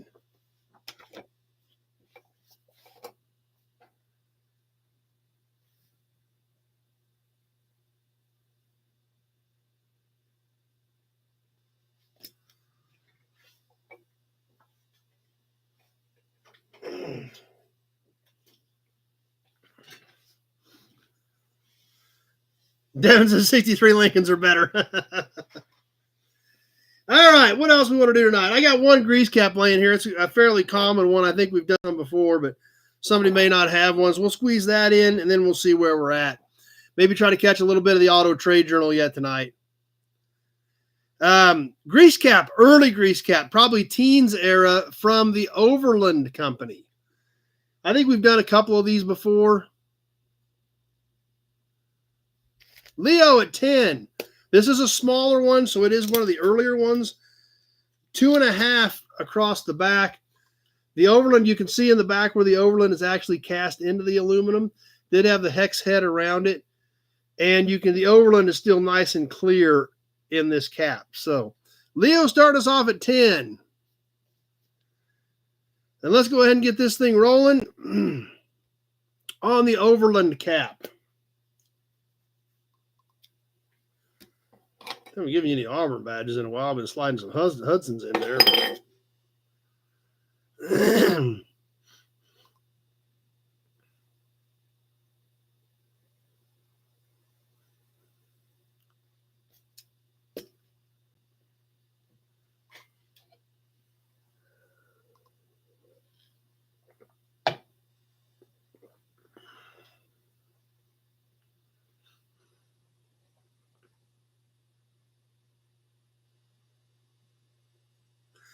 Taking away, coming up on the 1 minute mark, Leo at 10.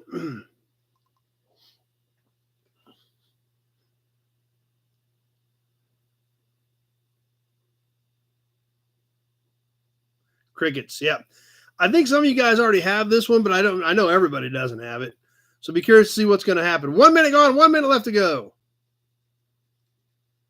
That's another good point. Number one, those paintings were actually art. Paint and brush and pencil. That's true.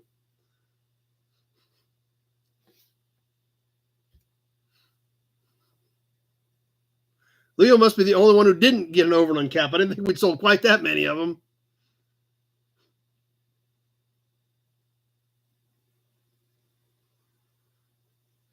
A minute 30 gone, 30 seconds left to go.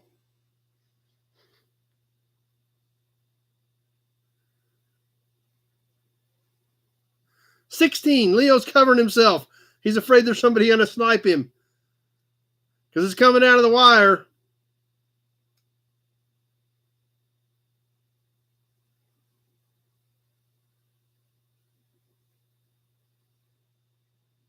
Just about done. And that did it. He covered himself. So Leo, 16.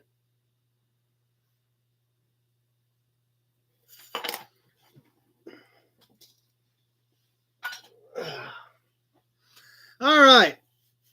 Well, we got all that squeezed in tonight, so that was good. Finally, after last week. Who wants to check out some of the Auto Trade Journal from 1934? He was surrounded by the Secret Service. That could be. We still got a lot of cool stuff laying here. Oh, we got one more to do. We need to do. You want to do that? You want to do your last toy tonight, Glenn, or do you want to wait till next week? Glenn's got one more toy to sell for Pioneer Village. So, oh, Leo's uncle wants that. That's for his uncle. So Glenn, you tell me. Do we want to? Glenn donated a box of toys that we've been selling off for Pioneer Village. We've got one left. Glenn says, "Let's do it." Okay. The last toy donated by Glenn. These funds do go into this file for Pioneer Village 2025. As you guys make donations, all these toys that Glenn has donated, these funds are going into Pioneer Village 2025. And there again, and Glenn has been matching. Not only did he donate the toys, he's matching the bids to help Pioneer Village so we can continue our Adopt a Car program and hopefully expand it for next year. The last one out of Glenn's box for Pioneer Village. I'm going to put a big PV by this on the notepad. Leo started us off at 10 on this Tonka fire truck. This is metal body, plastic interior and glass and wheels. Probably missing something back here, I'm guessing, on the fire apparatus, but I'm not sure. Front of it still looks pretty darn good. Definitely a 70s era toy. The nose is all still intact. We do definitely see the Tonka sticker over here. Tonka sticker is missing on the other side. Glass is yellowed a little bit.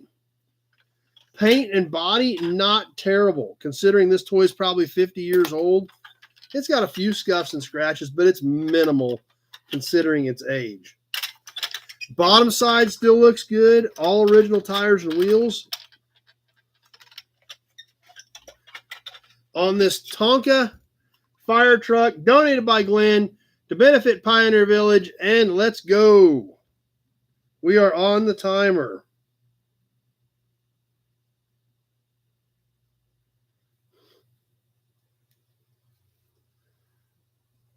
Yeah, they're low mileage tires. Yeah, it's in pretty decent shape. Tweedledee is flying out to Vietnam next Sunday. So he will be in Vietnam watching us on Monday morning. So that's awesome. We'll have to keep that in mind.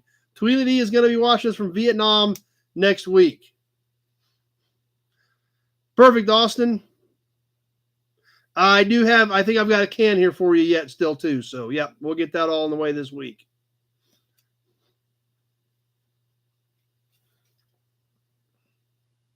Leo at 20, coming up on the 1 minute mark on the Tonka fire truck.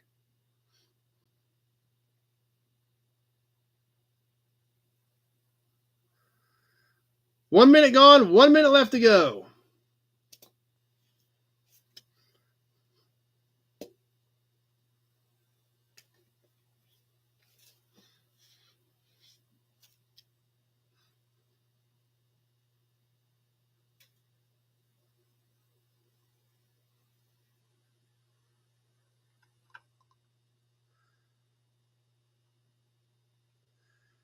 Rico signing off.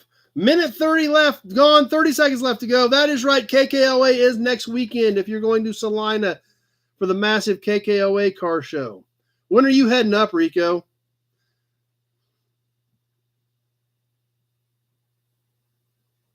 Just about ready to wrap this one up. Looks like it's just Leo at 20.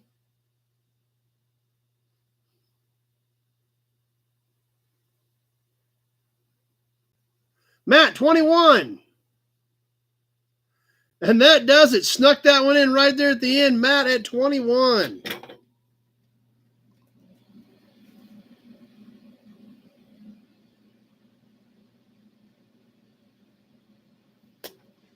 Leo came back at 22, but it was too late. So that wraps it up for Glenn's box of toys. So huge shout out to Glenn donating that stuff for Pioneer Village. That money goes into that file as things are paid for. Glenn's been matching it out of his pocket. And I need to tally that up now that we've done all that because Glenn definitely helped out with that. I bet we need 400 to cover the 4 cars we did last time. If you guys remember, we sponsored the Cadillac and the Ford that were both designed by Henry Ford, as well as the Henry J and the Allstate. At the rate we're going, we are going to check and pick a few more cars to sponsor next year. It's going to be awesome. Let's see. Visiting is your wife's family. Wow, that sounds like fun. And you've never met them. Okay, that could be real fun. So, huge shout out to Glenn for all your support. Let's have a drink in honor of Glenn's donations for Pioneer Village.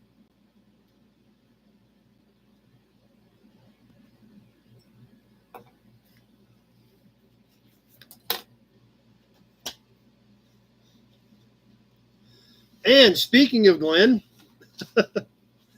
let's get out something else donated by Glenn, the Automobile Trade Journal from October 1934. We're going to catch just a snippet out of here, and then we'll get ready to wind things down for tonight. But since we didn't get any of this stuff done last week, I want to go ahead and try to squeeze it in tonight and catch a little bit of it because we've got some really cool, interesting stuff coming up in tonight's episode of the magazine going back to 1934 to the Automobile Trade Journal. Fortunately, we still got Kevin's business card in here for a bookmark. And real quick, we're just going to catch a couple of pages here, but this is so great. At the factories. Literally, this segment is called At the Factories, and we're going to talk about what is going on with these different manufacturers in the At the Factories segment. Time travel is cool, Leo. You are 100% right, and that is exactly what we're going to do right now. We're going to go all the way back 90 years to 1934, find out what's going on in the factories. Now, please remember, this is July. This is the October issue. This was probably put together in August. So this stuff that we're reading about right here of what's happening with Ford, Chevrolet, Dodge, Cord, Hupp, Graham Page, what we're going to read right now is exactly what these companies were doing 90 years ago right now. So let's check it out and find out what was going on at the factories.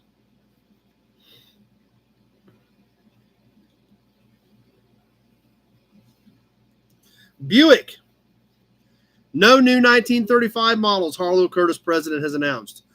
May mean return to former policy of announcing new models in midsummer. First 10 days of September showed sharp upturn in domestic sales, total of 1,700 cars delivered. So it was a little more current than we thought. It did go to September. Chevrolet, largest August production in 5 years, 74,437 units in August of 34. Another interesting tidbit of information under Chevrolet, delivery has begun on 250 trucks to the Army. Obviously, a few short years later, that number would be a lot different.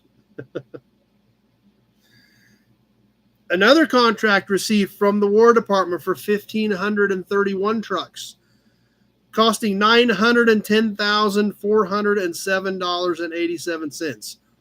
So let's put that into perspective. Today, $910,000, messed up my hair, is 10 new Duramaxes. 10 new loaded up Duramaxes. You get 10 pickups. In 1934, it bought you 1,531 pickups. Today you get 10. It bought you 1,500 back then. What's going on at Ford? World production for January through August practically doubled for corresponding period of 1933, 696,000 units versus 352,000 units.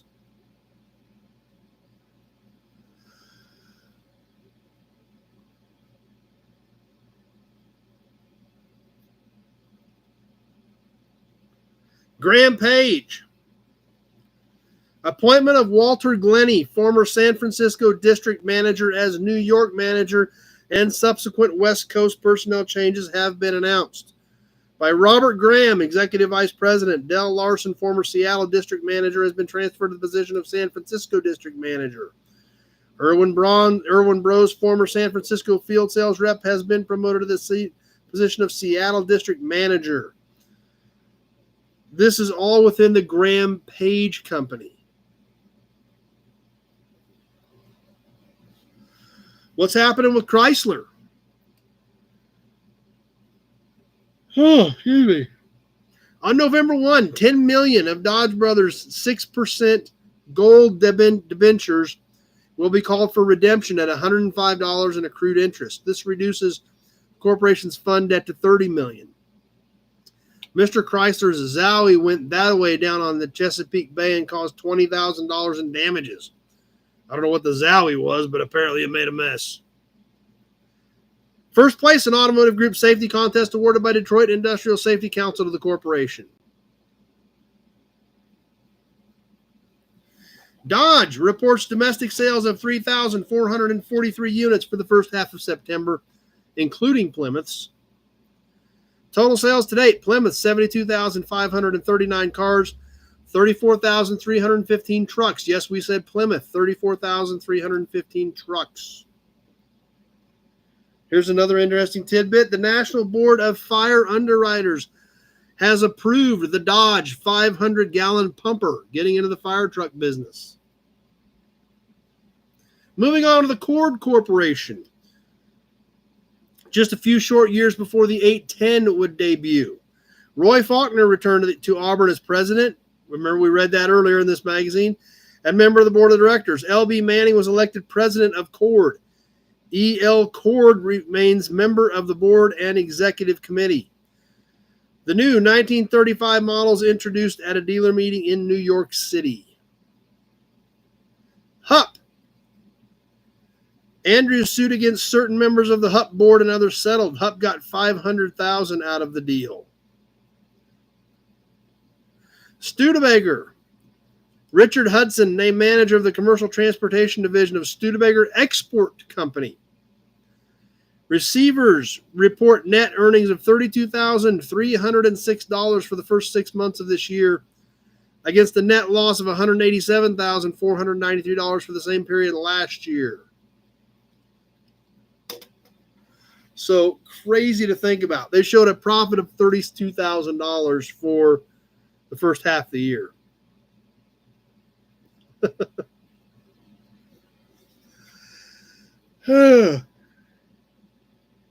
So I told you guys there was some really cool stuff in here, and I wanted to catch a little bit of this tonight. Don't want to spend a lot of time on it. We're getting a little late. We're bumping 10 o'clock here my time. 900,000 in 1934 is the same as 20 million, according to the AI I just checked with, and that's probably right. I mean,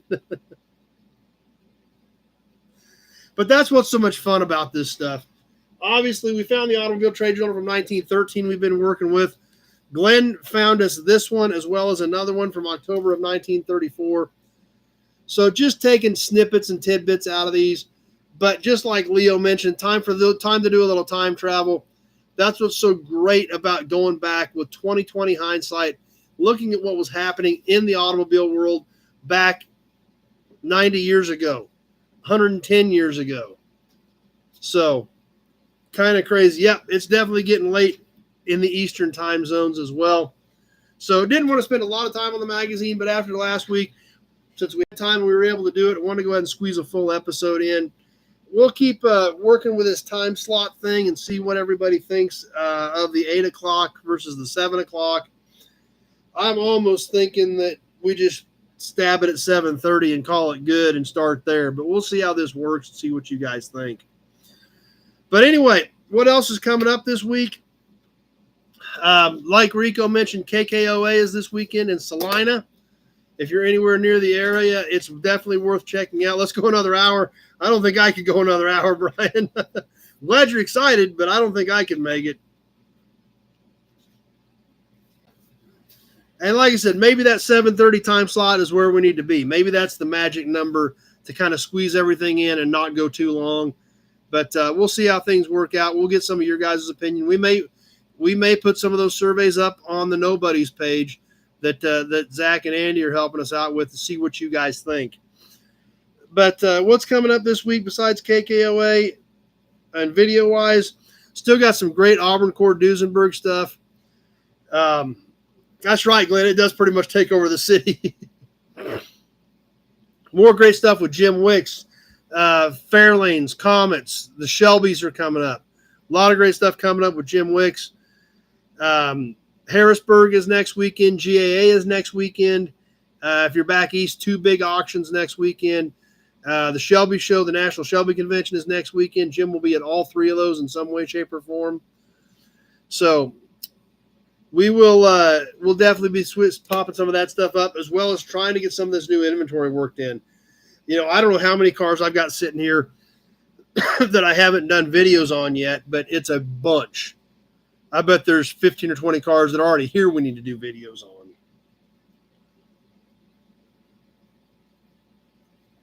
So as mentioned earlier, that 68 Camaro video is ready to go up. 55 Bel Air video is ready to go up. So we'll probably get one of those up this week, as well as a ton more cool stuff to shoot. So with that, I think we'll go ahead and wind things down for the night.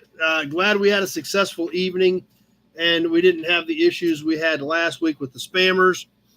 Yes, I haven't even shot the van yet, Glenn. I haven't even got it cleaned out yet. I finally did have a little bit of time at the yard this week. But shoot, I haven't worked at the yard in, I guess, spent a couple hours out there one morning this week, moving some cars and stuff. But I probably got 4 or 5 hours in at the yard, and it's been probably a month since I've worked at the yard for 4 or 5 hours. So we've got to do the van, though. The magnificent van that Glenn saved for us. That thing is so awesome. We've got to just, wow. We got to get that in there. So that's true. Trolls, that's an even better way to put it, GDP. That's exactly right. Fortunately, it worked out tonight. We got through it. We didn't have any of them on. We'll get some of these moderators in place in case they do sneak back out. Like I said, I don't want to go to membership only, and hopefully we won't have to. That would be a last resort, obviously. But we'll see how things go. Tonight went smooth. We had a great time, and that's what matters. So, and I really thought we were going to get targeted again tonight. So fortunately we didn't. But there again, it's a double-edged sword. You know, your guys' support, your loyalty, your sharing of my videos, telling your friends about us, getting them to join, that's what continues to push the channel forward. However, as you push the channel forward, you get bigger. YouTube recognizes it. YouTube pushes you more.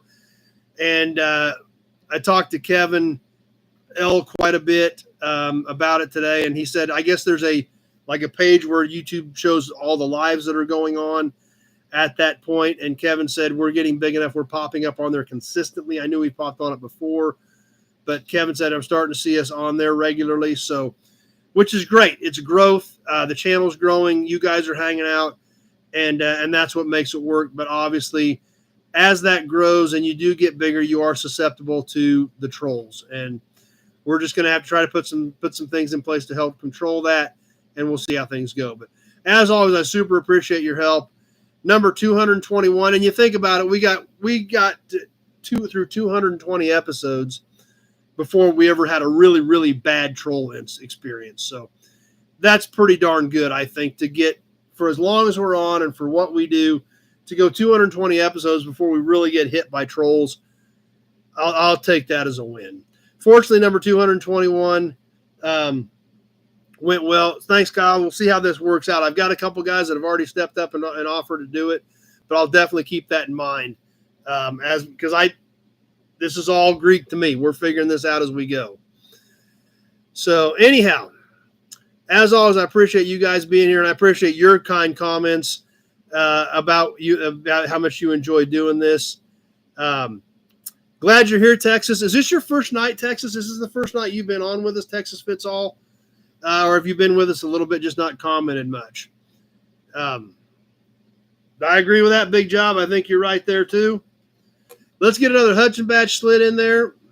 So this is Texas Fits All Garage's first night.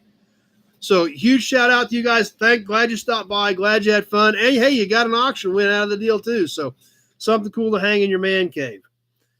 Hey, perfectly understandable, Tweedly D. I understand everybody has lives, and just which is what is so cool that you guys take time out of your schedules to not only be part of this, but to engage, share your knowledge, and make it this what it is. Because this is nothing except this dumb sitting in front of a webcam without you guys here making this what it is. So thanks for being here, everybody. I appreciate your kind words.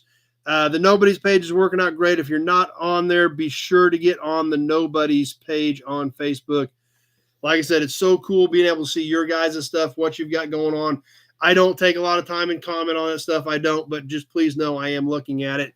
Respect everybody else that's on there, and huge shout out to Zach and Annie for doing that for us. So, appreciate it. Thanks, Brian. I do try to do a good job for you guys. You know that I build this out. I get my notes organized. I try to be prepared, and I try to make it a fun evening. So I'm glad you guys are appreciating it. Tell your friends about us. Have them stop by, hang out with us, and tell them they can be a nobody if they want to. So, and your shirt even says it. If you've got your shirt, remember, you are a nobody. But these shirts are about gone if you don't have one. I'm getting very, very low on those shirts, and the new ones will be different. So anyway, thanks for being here, everybody. Have a great week. Hopefully, we'll do some Toy Tuesday this week. In theory, if the system works, we'll wrap up that last viewer box. We'll get some of that new inventory, some of that Jim Wick stuff, some ACD stuff up, and have a great week. So if we don't see you Tuesday, we should hope to see you right back here. We'll shoot for that 8 o'clock time slot. Drawing is next week, Tweedly D. Next week is the drawing for the license plates. One more time. You can choose from the set of Minnesotas, the set of Kansas, or the pair of brand new in the envelope 66s. We are giving those away that week. Awesome, Texas. Bring him by. Hope he enjoys it. Well, I try. Big job. Like I said, this is I want to do it right. I don't know what I'm doing. I fumble my way through, but I try to do a good job for you guys. So I appreciate the support. And just like Texas Fits All, bring your dad by. Hope he enjoys it. My dad hangs out on here with us. Austin's dad hangs out with us. So yeah, it's been a great time, everybody. And we'll shoot for that 8 o'clock time slot next week, and we'll kind of feel out where we want to land on the times for sure. But next week we'll shoot 8 o'clock. Perfect, Tweedly D. Awesome. And we'll hope to see some of you. Hopefully we'll see some of you Tuesday night.